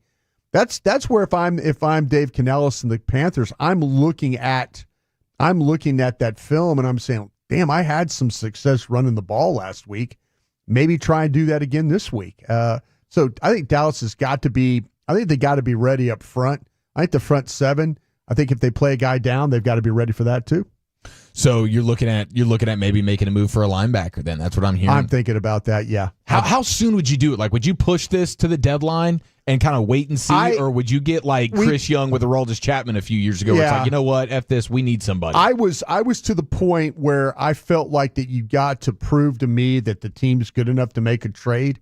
With what's going on now in Philadelphia, Commanders game coming up. I mean, you might be in the mode now where you need to do something now, and because you have to maybe strike when the iron is hot, and your team. You win today. Say you find a way to beat the Commanders. Now you need to think about going and getting a linebacker or adding some type of piece to this thing. I thought initially that you would just have to that Jerry and Steven basically shot down my theory. I heard that last week. I asked him. I said, "Hey, are you in that mode of maybe looking at this and then kind of figuring some things out, how the team's playing?" He goes, "Absolutely not. If we see the right..." Now, he said this, if we see the right deal.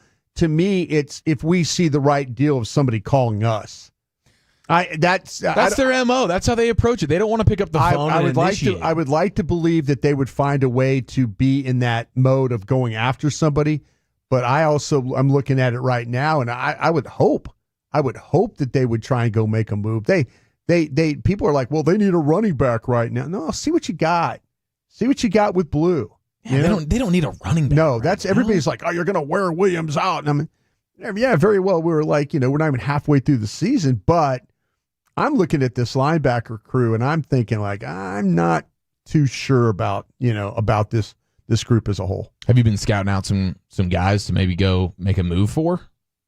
I mean, Devin Bush. Devin Bush was the one guy with the Browns. Devin Bush was the one guy that I saw and I don't know. I got to check on some background stuff. Does Devin Bush have a domestic violence thing against him? It's a trial that's coming up in December. I don't know. I'll have to check that out. As well. I need to. I was kind of doing some scouting on him. The player's fine, but I was also hearing that there was maybe some stuff that he was dealing with, or some type of a trial or something coming up in December. I might have got ball sacked on that one. I hope no. not. I don't think you're getting ball sacked on that. Okay. Yeah. He was arrested when he was with the Steelers. Okay, so that's coming up. So that's something now that that you've got to deal with there. So December 2nd, it looks like we got a trial date. So you're all over that. I was hearing some things through some people about it. So here we are. I don't know how realistic it actually is, but I think I would do just about anything to try and go get Demario Davis out of New Orleans. There you go. I mean, that's a thoroughbred, real, tried and true linebacker, old school. He's old, but he's still playing extremely well. Yeah. And the Saints are certainly a team that are not really a contending team. You could imagine them wanting to sell off parts there. The contract might get a little bit wonky from the Saints standpoint, moving on from him, but he would be a guy that I think could make a real difference. But we're starting to get some good news on Overshown, aren't we? Well, see, the Overshown, what I've heard about Overshown, is I know everybody's super, super excited about that, and rightfully so. He's a fan favorite. He's awesome. Yeah, but the thing about him is once they activate him, they are going to use all 21 days. It doesn't sound like to me it's like come on board and then all of a sudden, after 1 week, boom, activate him. It sounds like that they're going to use all 21 days and then some to make a determination. So you're looking at least, depending on, you got a bye week coming up here in 3 weeks. You got this game, you've got Commanders. Actually, it's 4 weeks. You got Broncos and Cardinals. Yeah, you got 4 weeks until the bye. So hopefully, that once they activate that, I was told they're going to use all 21 days. So rightfully so. It's a huge injury he's coming off of. Exactly. But, I mean, I think we were all anticipating somewhere around Thanksgiving time, but now it feels like maybe you could get them a touch before that. Like maybe a touch before. Mid-November. Yeah, maybe a week or so before. Get him back for the meat of the schedule. You know how important that is for Jerry. Absolutely. All right, 877-881-1053. Great to have you in the official pregame show of America's Team, brought to you by United Healthcare. United Healthcare is the proud official healthcare partner of the Dallas Cowboys, bringing you coverage you can count on to Cowboys territory. Learn more at uhc.com. We are sitting at just over an hour and 20 minutes to kick off. Let's go live to Carolina and get the scoop from the best in the business. Cowboys sideline reporter Christy Scales joins us next right here on The Fan. How's it going?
America's original craft vodka, and by DallasCowboys.com. Keep track of the boys with daily podcasts and up-to-the-minute blogging at DallasCowboys.com and on the official Dallas Cowboys app. All right, we're about an hour and 15 minutes to kick off. Great to have you in the official pregame show of America's team. Let's go live to Carolina and welcome in the best in the business, Cowboy sideline reporter Christy Scales, to give us the game day scoop. Christy, how you doing? Eric, Bryan, what did you guys do during the break? I can't see what you guys are doing in Dallas in the studio, but you must have done something because we're starting to get a little bit of rain here now. We had been avoiding it. Go to break. You guys do something. It's not me with my clean living, so I don't know what you guys did. I'm looking at But Broadus. stop it. Stop it. I'm looking at Broadus right now. Yeah, we actually interviewed your counterpart from the Carolina Panthers. Uh-huh. She did a heck of a job. Kristen, she really does a great job. But she was talking about beautiful weather. She was talking about all the gear she has on the sideline. So she spoke too soon there, I think. Yeah, we do have 40% chance of rain throughout the remainder of game time, and we've really caught a break so far this morning because it's supposed to be light rain. We really just started with some drizzle during the commercial break a couple minutes ago, but anyway, it's not going to be too bad. But one thing that we have today that we haven't had through the first 5 weeks, including the trip to Chicago and New York to play the Jets, is we got a little bit of a breeze. So, maybe not quite enough to affect the specialists out there right now as Brandon Aubrey lines up for a 41-yarder. So, but if it keeps up, it might affect the decision for a real long one if it's at the end of the half. We know that Aubrey had lined up for a 70-yarder here in Carolina at the end of the first half last year that went wide. So, but perfect from 41, so not an issue right now. Okay, so Broadus was getting some word earlier. It looks like Tyler Smith is going to be able to make the start. That's a true kind of game time decision? It was. He did about a 20-minute workout here with Britt Brown, our director of rehabilitation, and Connor Riley and other Cowboys offensive coaches watching, Clayton Adams. But he got through it just fine. But last week as well, we had some game time decisions going with Marshawn Nealand and the like. So far when we've had it, everybody's played. But yes, that sore knee, that tendonitis has been bothering him. But Tyler Smith will start at left guard, and then you've got Hakeem Adeniji. He'll be the backup. Christy, what is the plan? We've always kind of worried, Brad, we're all talking about guys getting banged up at the cornerback spot, and all these things today. What's the plan at linebacker corner? Is there one? Yeah, it's going to be very similar to last week, where you're going to have Diggs and Bland starting on the outside, and then Reddy Stewart in the slot. You'll see Kyer Elam come in and get plenty of reps. He'll spell Duran and or Diggs at times, and may not be for a full series, maybe parts of a series. And you might even see a couple series where Duran goes ahead and moves inside. But the main rotation is going to be Reddy Stewart in the slot in the nickel, with Duran and Trayvon on the outside. And last week, I know you guys mentioned Marquise Bell a little bit earlier, and you may remember that last week with the Jets, I predicted that I thought we might see a little bit more of Marquise. He did end up playing 8 plays, but a few of those were at the end of the game after Donovan Wilson got banged up with the elbow and tweaked his knee a bit. But we didn't see as much of Bell last week as I thought, and that's because the situations didn't come up as often as expected. But I do think we'll see Bell today, not just on some third downs, but also Donovan Wilson. He is, both the elbow and the knee are bothering him, so don't be surprised if Marquise gets out there and just gives Wilson some relief, because they're going to, I'm not saying that Donovan Wilson is on a snap count, but they are going to be mindful. Christy Scales with us here on The Fan. Okay, so what about when it comes to the defensive line? Mozzie Smith has been active these last few games. How do they approach that today? Not today. It's the rookie Jay Toia who was active the first 2 weeks instead of Mozzie. But as you say, Mozzie the past 3 weeks, but they're going back to Toia today. So Mozzie Smith is one of the inactives, and been putting talking about it a lot already on the pregame, is the commitment to the run game with the Panthers offense and how effective they've been, not just with Rico Dowdle and its 200 plus yards last week, but how good they've been on the ground. So they're going with Toia today, which I found is very interesting. You also mentioned Damone Clark probably being active, moving to linebacker now. He is active, and that's obviously with Sanborn not playing today because of the concussion. It's Shamar James who's going to get the start. So when they're in the base defense with the 3 linebackers, it's going to be Kenneth Murray, who's your main green dot anyway, and he's going to be playing the middle. And then it'll be Maris Leafau and the rookie Shamar James. And then Damone Clark will be the backup, and he'll be also one of the backup green dots along with Leafau behind Murray. Please say hello to Jerry for us as he's going behind you there, I assume. Yeah, I know. Yeah, I just walked past. I've got to grab him for Owner's Box interview. I brought, I don't know, let me see what kind of mood he's in for Owner's Box, but I brought a pair of mittens for him just because, if there are any gestures with hands or anything, we don't want anyone to get any fingers mixed up. Yeah. Because I don't want us to lose our Christmas bonuses, right? If there's another big fine coming. Good point. Good point. Can I say one other change here, just personnel-wise, on special teams? I think special teams could be big today. And at gunner, Ryan Flournoy is not doing gunner anymore because they need him more at wide receiver. And Jalen Brooks, who took his spot last week, got dinged up in that game against the Jets with his knee. So you're going to have rookie Elijah Clark playing gunner along with C.J. Goodwin today. Okay, I love it. Anything else from an inactive standpoint we need to be aware of? Yeah, well, Tyler Booker at right guard, C.D. Lamb and Kavontae Turpin, both of the wide receivers. And we mentioned Sanborn and Mozzie Smith. And the only other inactive is the rookie offensive tackle, Johnny Cornelius. Okay, very good. And when it comes to looking ahead a little bit, Christy, how confident are we that Lamb and Booker and some of those guys, Turpin, could be available for the Commanders next week? Yeah, I'm more confident in Booker. I've seen him do more in the early parts of practice over in the rehab area with Britt Brown working on the cords and a resistance cord, the bungee-looking deal, that, and have seen CD, have seen less of Kavontae during the week. So kind of hard to predict, but we'll get a better understanding early next week. So let's just get through this one, okay? Yeah, you're right. You're right. I mean, but the fact that they did move Jalen Cropper, who was elevated last week, to the 53-man, right? They went ahead and signed him, and then they elevated from the practice squad Paris Campbell. So they have the two wide receivers putting Cropper on 53-man and then elevating Paris Campbell. And the thing about Cropper is he and Jaden Blue will be your return specialists today, with Kavontae Turpin missing another game because of the foot injury. I love it. All right, Christy Scales with us here on The Fan. Is this going to be a bit of a homecoming for some Cowboys players? It is. Well, center Brock Hoffman, he's from Statesville, North Carolina. That's about 40 miles due north. Just go straight up I-77 NASCAR from Charlotte. There. Yeah, there you go. He probably had about 25, 30 people in the hotel lobby last night, his family members. And then Jadeveon Clowney, he's from Rock Hill, South Carolina, which is just about maybe 20, 30 minutes here from Bank of America Stadium. I mentioned this.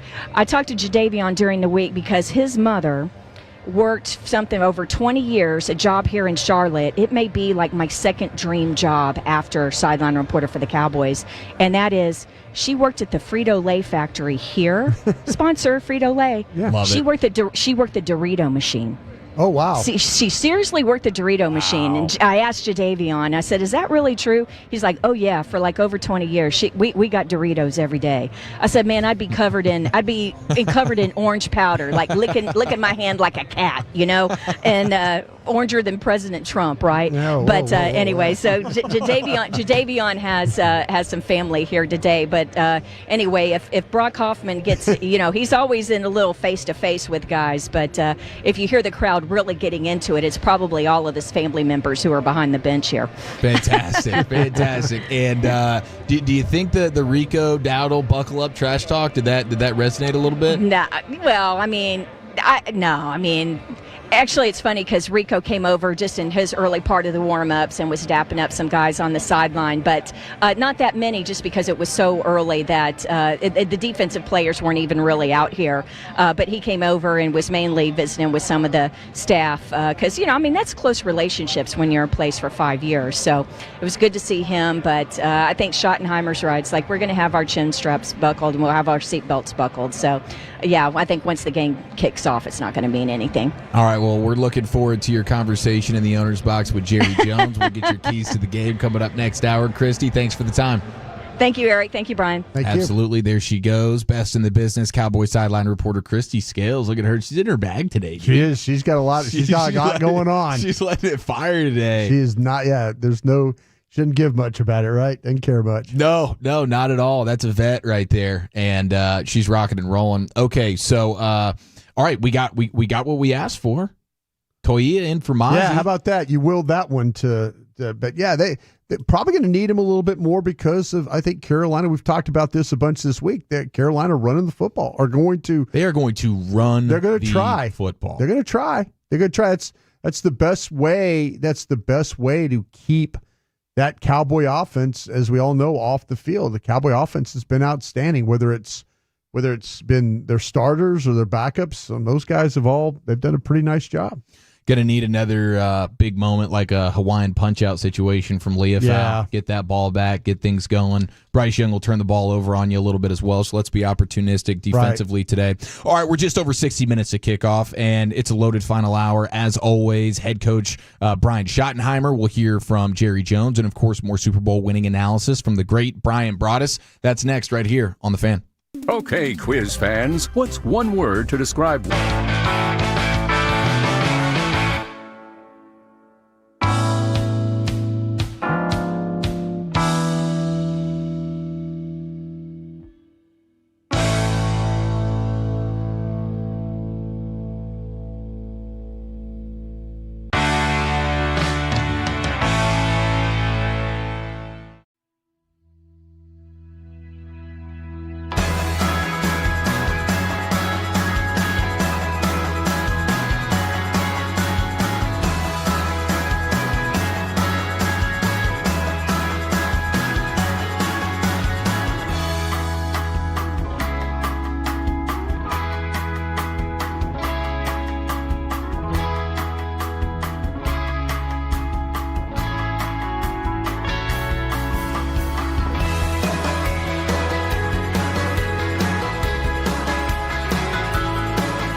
Touchdown, Cowboys! With Brad Sham, Babe Laughenberg, Christy Scales, Eric Chiafalo, and Bryan Broaddus. Brought to you by AT&T. Connecting changes everything. Miller Lite, the only beer of the Dallas Cowboys. And by blockchain.com. Invest like your icons with blockchain.com. Also brought to you by Bell Nunnally, behind every great company. Jack Link's Beef Jerky, feed your wild side. Volleman's Dairy, the official milk of the Dallas Cowboys. Tyson Foods, get your Tyson Cowboys Star Nuggets available now. And by DallasCowboys.com. Keep track of the boys with daily podcasts and up-to-the-minute blogging at DallasCowboys.com and on the official Dallas Cowboys app. Now, here's Eric Chiafalo and Bryan Broaddus. All right, we're under 60 minutes to kick off here on the Dallas Cowboys Radio Network. Great to have you in the official pregame show of America's Team, Week 6 in Carolina. I'm Eric Chiafalo alongside the Super Bowl champion, Bryan Broaddus. And let's go ahead and preview this bad boy, brought to you by SeatGeek and Sleep Number, the official sleep and wellness partner of the Dallas Cowboys. Broaddus going to Carolina. This seems like a new staple. This is like an extended family member in the NFC East, it feels like, for the Cowboys. Always going to Carolina. Carolina undefeated at home, playing much better there.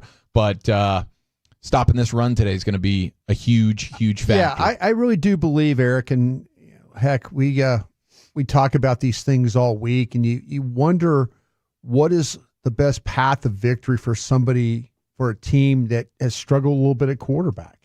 And Bryce Young has had his moments. We mentioned it earlier, where much better against man coverage than zone coverage and when it comes to throwing the football. The Panthers all of a sudden last week found a running game against the Dolphins. Very physical the way they played. They won on both sides. They were down 17-0. It's like kind of like Dave Canellis said, all right, let's just hit the reset button here and start pounding the rock and start running it and see what happens. And then, lo and behold, it helped their defense too. Their defense was able to adjust and it allowed them to win the game. And I if you're watching Dallas on defense this year, you would think throwing the ball is the best option. Until throwing the ball last week wasn't the best option, because all of a sudden Dallas found a pass rush. But then Dallas showed, whoa, wait a minute. We had to do it at a price. We couldn't stop the run. And now it's that questions go back. Were teams, we saw the Chicago Bears have some success running the football against the Dallas Cowboys. We saw when the Giants, when Cam Scatterboo, we saw that was the real the game where I felt like the emergence of Cam Scatterboo. You saw like, whoa, wait, we're not playing this run defense very well. There's been some signs where the Dallas run defense has not been great, and you wonder, is it not been great because teams have wanted to because Dallas hasn't shown a pass rush and they haven't played particularly well in the secondary. So just abandoning the run. Here's six. And Dallas's offense has made teams somewhat one-dimensional because of how well they've been playing.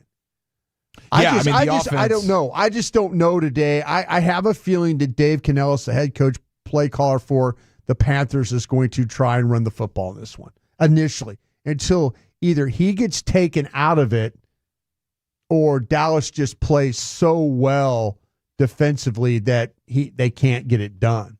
That it's 1-2 yards. It's Dallas playing on the Carolina side of the line of scrimmage.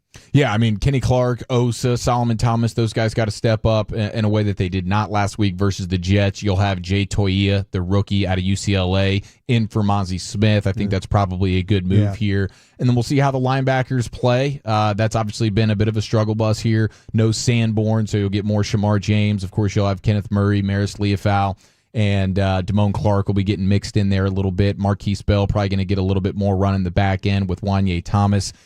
You'll have, Diggs is a little bit banged up here. He's kind of limping into this one. So we'll see how they approach the Tet McMillan situation. But offensively, I think the Cowboys should have some good opportunities, especially through the air. I mean, running the ball between the tackles into the beef of the defense there in Carolina, Derek Brown and those guys in the middle, maybe try to get the ball to the edge a little bit. But how do you like the Cowboys offense today? I like the Cowboys offense, with Tyler Smith coming back. Huge. Tyler Smith starting. And so now you're going to have Guyton and Smith back on that left side. So you've got your puller.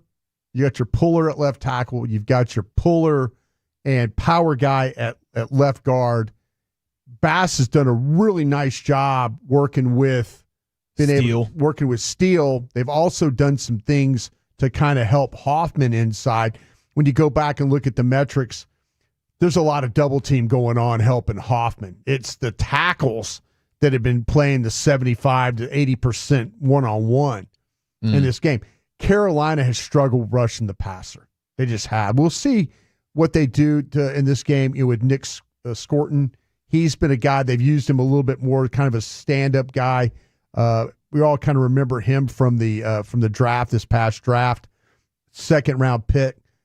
Princely Umanellan is he was a third-round pick out of Ole Miss.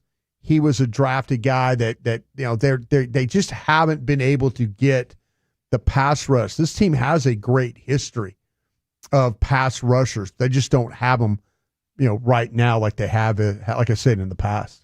All right, we're just getting started here on the official pregame show of the Dallas Cowboys. 53 minutes to kick off. Let's go live to Carolina and get you today's Coach's Corner with Cowboys head coach Bryan Schottenheimer. That's coming up next. You're listening to the Dallas Cowboys Radio Network. Miller Lite.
Miller time. Celebrate responsibly. 2025 Miller Brewing Company, Milwaukee, Wisconsin.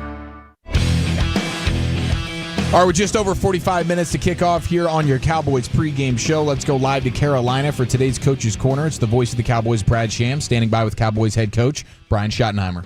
Thanks, guys. Bryan Schottenheimer's got a chance to get his first winning streak as a head coach.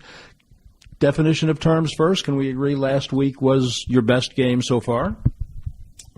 Any win is good, but I thought we played very good complement. Well, I wasn't talking about the result. I'm talking about the playing of the game. Yeah, the playing of the game is always good. So, yes, because it was the last one and it was a win, I'll say yes. Okay. But you don't think you played better in that game as a team overall than you've played in any of the other games? I thought we did some good things. I think there were things we definitely cleaned up. When you win, you come in on a Monday, and there's usually a lot of things to clean up. And sometimes the guys take some of the coaching a little bit better after a win. I understand. Message received. Thank you very much. I think we'll just stipulate, Your Honor, that the coaching staff would consider it not a perfect game. So, as you just said, there's plenty to coach.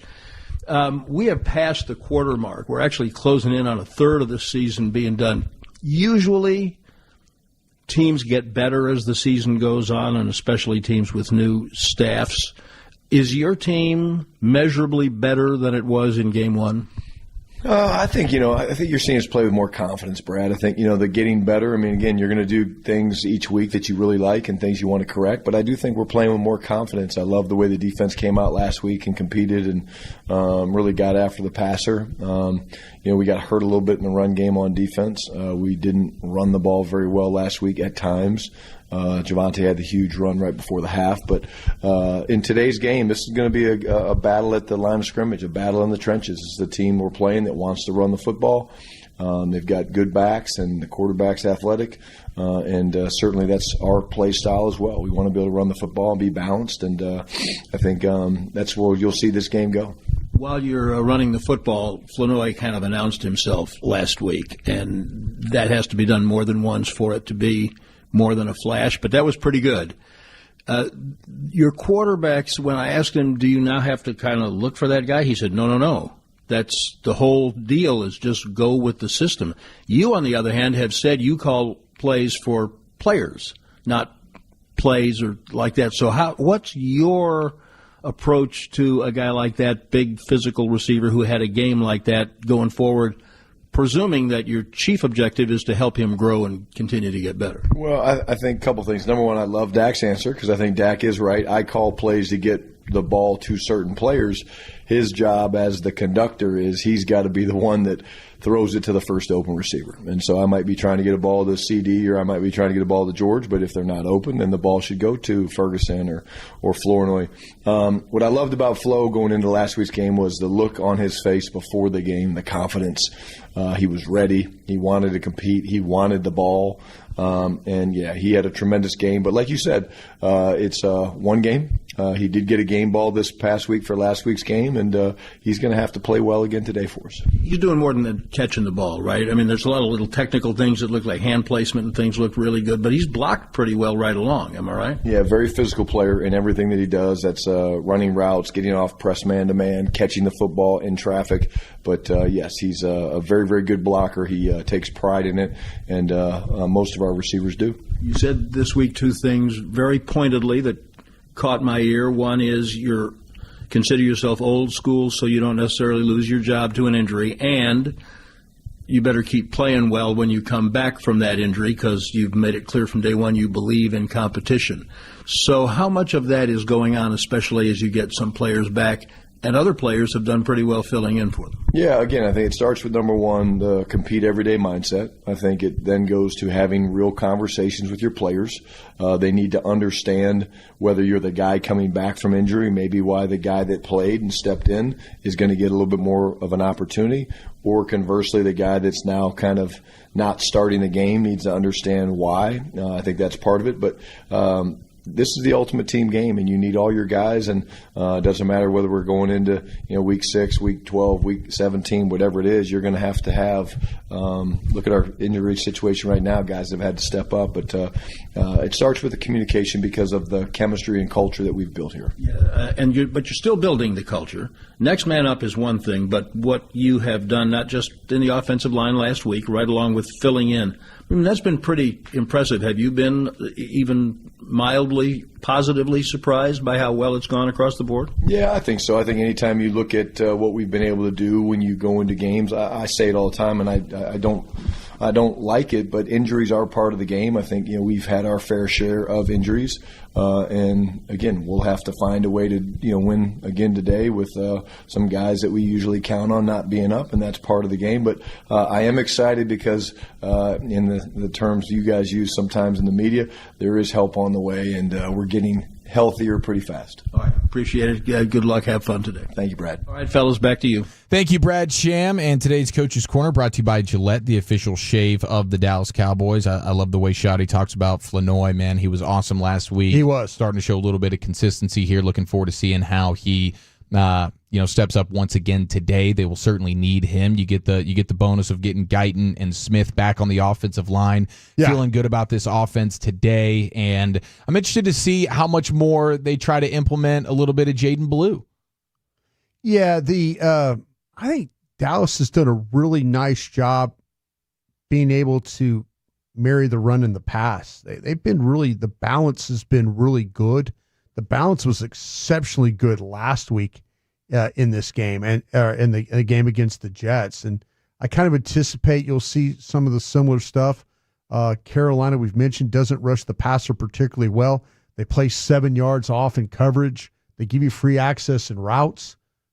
Cowboys got some big-bodied receivers that can go inside. If you're already giving the Cowboy receivers separation, they'll take advantage of that. And we kind of understand that you're going to get their best defender playing there on the horn, playing on into the boundary. You can kind of set some things up, running the ball at him. There's a lot of really good things that this offense can do in this football game. Like I say, it's going to come down to their defense and how well they play. But I really do like what Shotty as a play caller. I like really what the running back has done. The offensive line, they figured out their blockers and how to use those guys, and the quarterbacks played at a super high level. And then you've got these young wide receivers that are stepping up when they absolutely need to happen. And that's why you're able to win the games, and that's why you're able to score 30 points in these games. Yeah, we'll see. I mean, the Panthers only put up about 20 points a game. So can they really go toe-to-toe from a scoring standpoint with the Cowboys if the Cowboys are going to be clicking like they have been for majority of the season, and the Panthers deploy a super high rate of cover 3? I mean, third in the league with how much they use that. Yeah, a lot of zone, like 89. They're very similar to Dallas when it comes to the level of zone coverage that they play. Yeah, and Dak picks apart cover 3 like an absolute beast. So looking forward to seeing the Cowboys offense get rolling once again today. All right, we inch closer and closer to kickoff now, 39 minutes away from your Cavenders Cowboys kickoff. Let's go ahead and go into the owner's box live in Carolina. We'll hear from Christy Scales and Jerry Jones. That's coming up next. Dallas Cowboys football will continue in a moment. Hey, Cowboy fans.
Cowboys app. Here's Eric Giafalo and Bryan Broaddus. All right, it's a Cowboys Sunday here on the Dallas Cowboys Radio Network. We are just over 30 minutes to kick off Cowboys and Panthers. Let's go live to Carolina and into the owner's box with Christy Scales, standing by with Cowboys owner and general manager Jerry Jones. Well, guys, this is the third year in a row that we've interviewed Jerry here at Bank of America Stadium in Charlotte for owner's box. And Jerry, I know we're in the belt buckle of the Bible Belt, and it's a much more genteel crowd here than with the Jets last week. But we heard about what happened with the fine, and so I just wanted to bring you these mittens so that, you know, if there were any kind of like hand gestures, that there would be no confusion as to which finger might be showing for these Panthers well, fans. First of all, here. This is the best idea. It's even better than what I've done, and that's I've taped my middle and my other finger up with each other here so that no matter what comes out, but within this mitten, maybe you just ought to go ahead and take my mouth up and taste. Do we have enough tape? I'm gonna have to talk to Mike and Bucky. Well, I need help. That's all there is to it. It is great to be back here in Carolina. I've had success the last couple of years.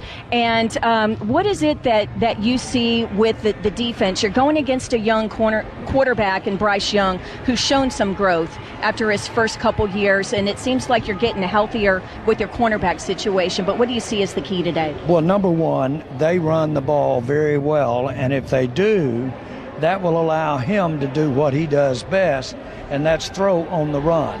And obviously, he's learned to throw it quickly.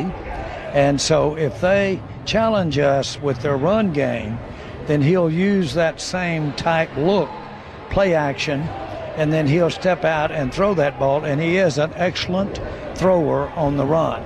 So they really have a chance to be problematic for us if they really get that running going good. We're going to have to play. Their defensive front is also notable. Very notable. And so we're going to have a challenge getting that run game going. Now, that's what it is. They're a team that we in no way would look at as though we've got something easy to do here today.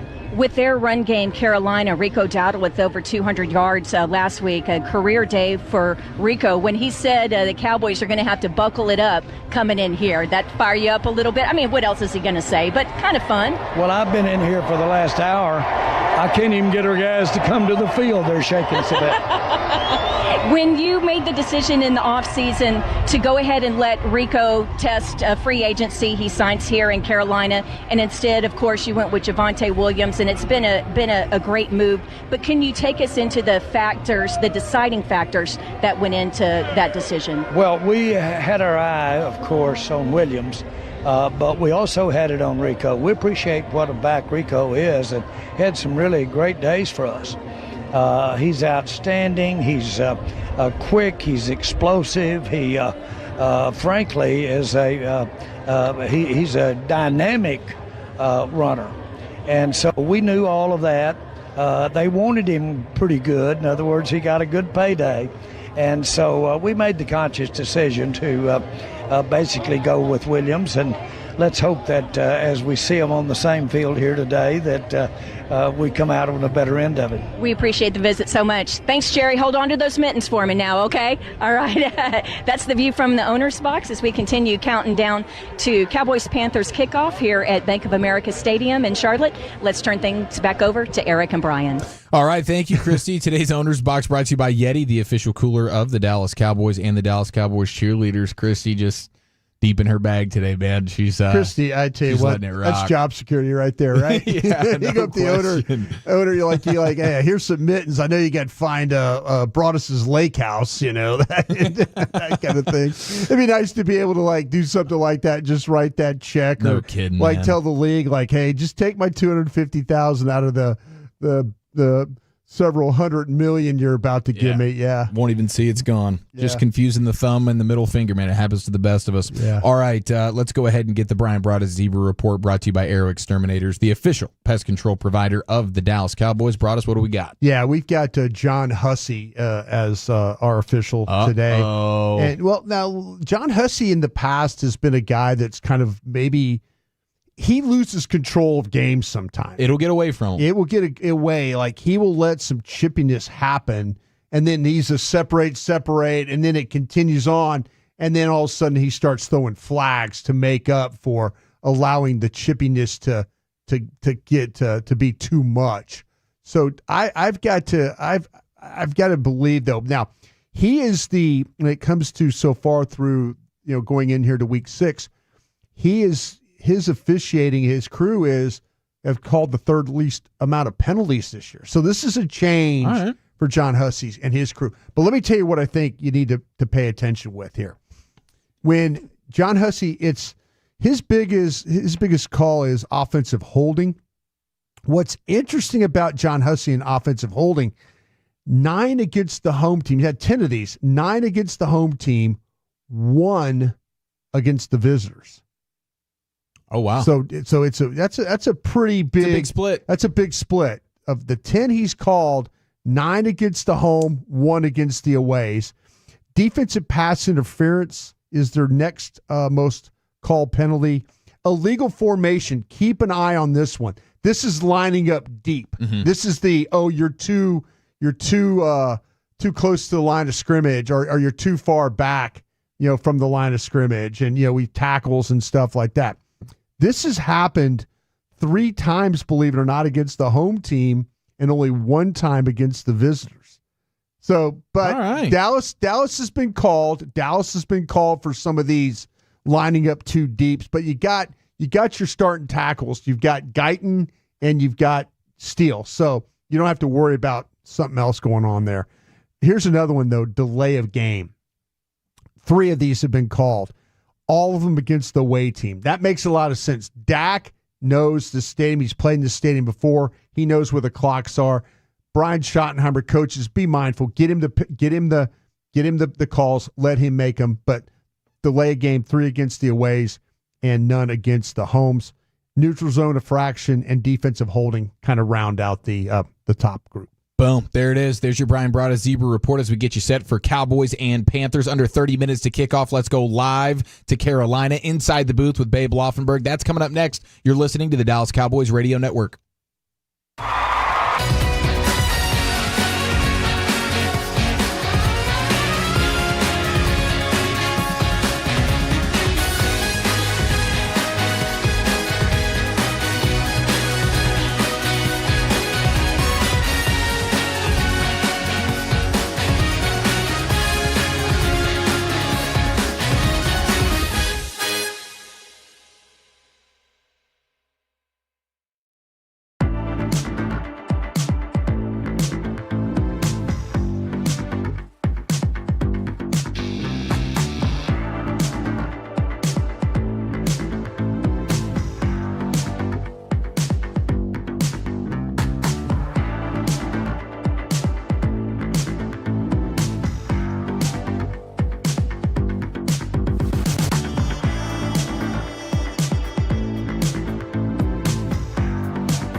responsibly. Babe, how we doing? I'm doing great. A little windy down there on the field. I was down there earlier, so could be a factor throwing it and kicking it, but we'll see what happens. Yeah, absolutely. I mean, I've just been so impressed with this Cowboys offense. Bryan Schottenheimer, the whole thing is just clicking right now. How are you viewing Schottenheimer as a play caller right now, babe? Yeah, so far so good, obviously, right? They've got the running game going. Dak is playing great. But I've always tickled about play caller. You know, we talk play caller like it happens that Sunday in the game, that particular time. And really play calling and the plays that you call are developed during the week. So to me, a big part of being a good play caller is devising a game plan against the defense that you're about to play, right? I mean, that's what they do all week. And come Sunday here today, I guarantee you, everything is grouped on that chart. 1st and 10, 2nd and 7 to 2nd and 3. They're all kind of in these sub-groupings.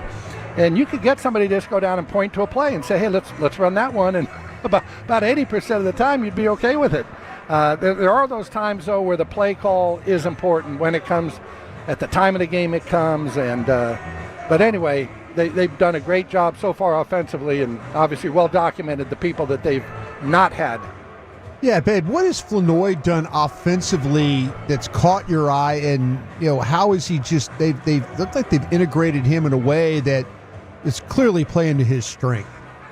Well, I don't want to be that guy, because there were a bunch of people that saw Flournoy a year ago in camp, and he was having a nice camp, and then the game started preseason. Yeah. And he spit the bit, right? He absolutely did. Yep. Couldn't.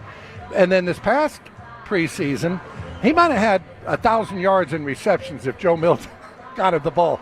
I mean, he was constantly getting open, beating his people, and Joe Milton, who he was playing with through the preseason, just couldn't get him the football. But, there's always a game, I think, in a player's career where you point to the game and say, boy, that was the one that really turned that career around. Now, I don't know if that's going to be the New York Jet game for Flournoy, but it was certainly a good start, and very quickly, because I want to get to Christy, you guys, but reminded me a little bit of Miles Austin. Miles played only because people were hurt, and then he went for 250 yards against Kansas City in his first start. So I don't know that he's going to get there, but very impressive last week for Ryan Flournoy. Babe, quickly, what are you seeing from Bryce Young right now? A short guy. Yeah. You're down on the field and you look at him and you think, are they doing a punt, pass, and kick competition before the game? Or he is so small and narrow-shouldered. And, I mean, it was the number 1 pick in the draft, so it's not like they backed into this. But I see the Cowboys, when they apply pressure today, it'll come up the middle. With a shorter guy, you want to have him have difficulty seeing over the line. So rather than coming from the edges, I think the blitzes will come in the A gap, B gap today. Babe, thanks for the time. Enjoy the game. We'll be listening. Thank you. Absolutely. There he goes, Babe Laughenberg. And now we head down to the field of Bank of America Stadium and welcome in Cowboys sideline reporter Christy Scales for her keys to the game. Brought to you by Pollock Aurora, proud supplier of the Dallas Cowboys. Christy, how's that weather looking right now? Yeah, it's mainly the wind, as Babe mentioned just a moment ago, talking with Bryan Anger, the punter. When he's kicking south to north, that'll be left to right across your radio dial. He says he needs to get it up high because it'll catch a jet stream up there.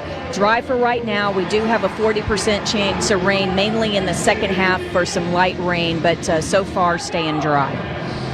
Christy, how about stopping that run today, stopping Rico Dowdle? You got Jay Toia getting the call back up to active in place of Mozzie Smith. Are we confident that this Cowboys run defense can bounce back? Well, that's going to be the key. And, one thing they might be able to exploit a matchup on the left side of the line for the Panthers, the right side of the line for the Panthers, because they're missing one of their starting tackles today. But what I see today for the defense is Bryce Young, he is ripe for the picking when it comes to the turnover battle. Sure. He's already coughed up the ball 7 times this year, including 3 lost fumbles. Last year against the Cowboys, he lost 2 fumbles and threw 2 picks, and then as a rookie had 2 turnovers, a lost fumble, and threw a pick to Deron Bland. That was one of Deron's pick sixes for the season. So this is a guy that if you get the pressure on him, and I think Babe's right, short guy, get that pressure up the middle, get that pass rush in his face, you can win the turnover battle against this quarterback. So, Chris, do you like the Cowboys pass rush today? I do, but the thing is, with a run defense, keep them behind the sticks, right? Yeah. Don't give up those good gains on first down because they want to pound the ball. That's their identity as a physical team running the ball. Keep them behind the sticks so that they do have to throw second and long, third and long, and that's when I think that you can take advantage of Bryce Young and his proclivity for turnovers. I love it, Christy. Thanks so much for the info. Enjoy the game. We'll be listening. Thank you, Eric. Thank you, Brian. There she goes, Cowboy Sideline reporter Christy Scales. And now, Broadus, it's prediction time. Now, this time last week, you thought the Jets were going to have an opportunity. And I think everybody's very fearful right now. We were all a little bit queasy about that Jets game last week. Dallas 28, Carolina 16. 28-16. 28-16. So we're not going to touch 30 today. Nope.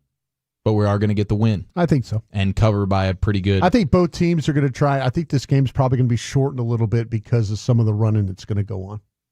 I don't know if you'll have as many possessions as you normally do. You feeling like the Cowboys can slow down the rushing attack? I would hope so. That if they don't, then this game is going to be a lot closer than we really like it to be.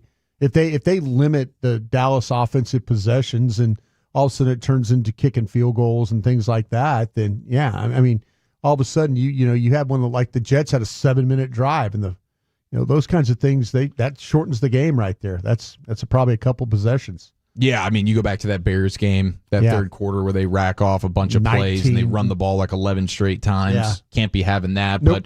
But Christy mentioned Bryce Young. He's gotten the turnovers have started to crank up for him a little bit. Mm-hmm. So get a couple of those. The offense keeps rocking and rolling. I just don't think that Carolina can really keep up with the Cowboys score for score, though I do have them scoring a little bit more than you do today. I'm going to go Cowboys victory 34-27. There you go.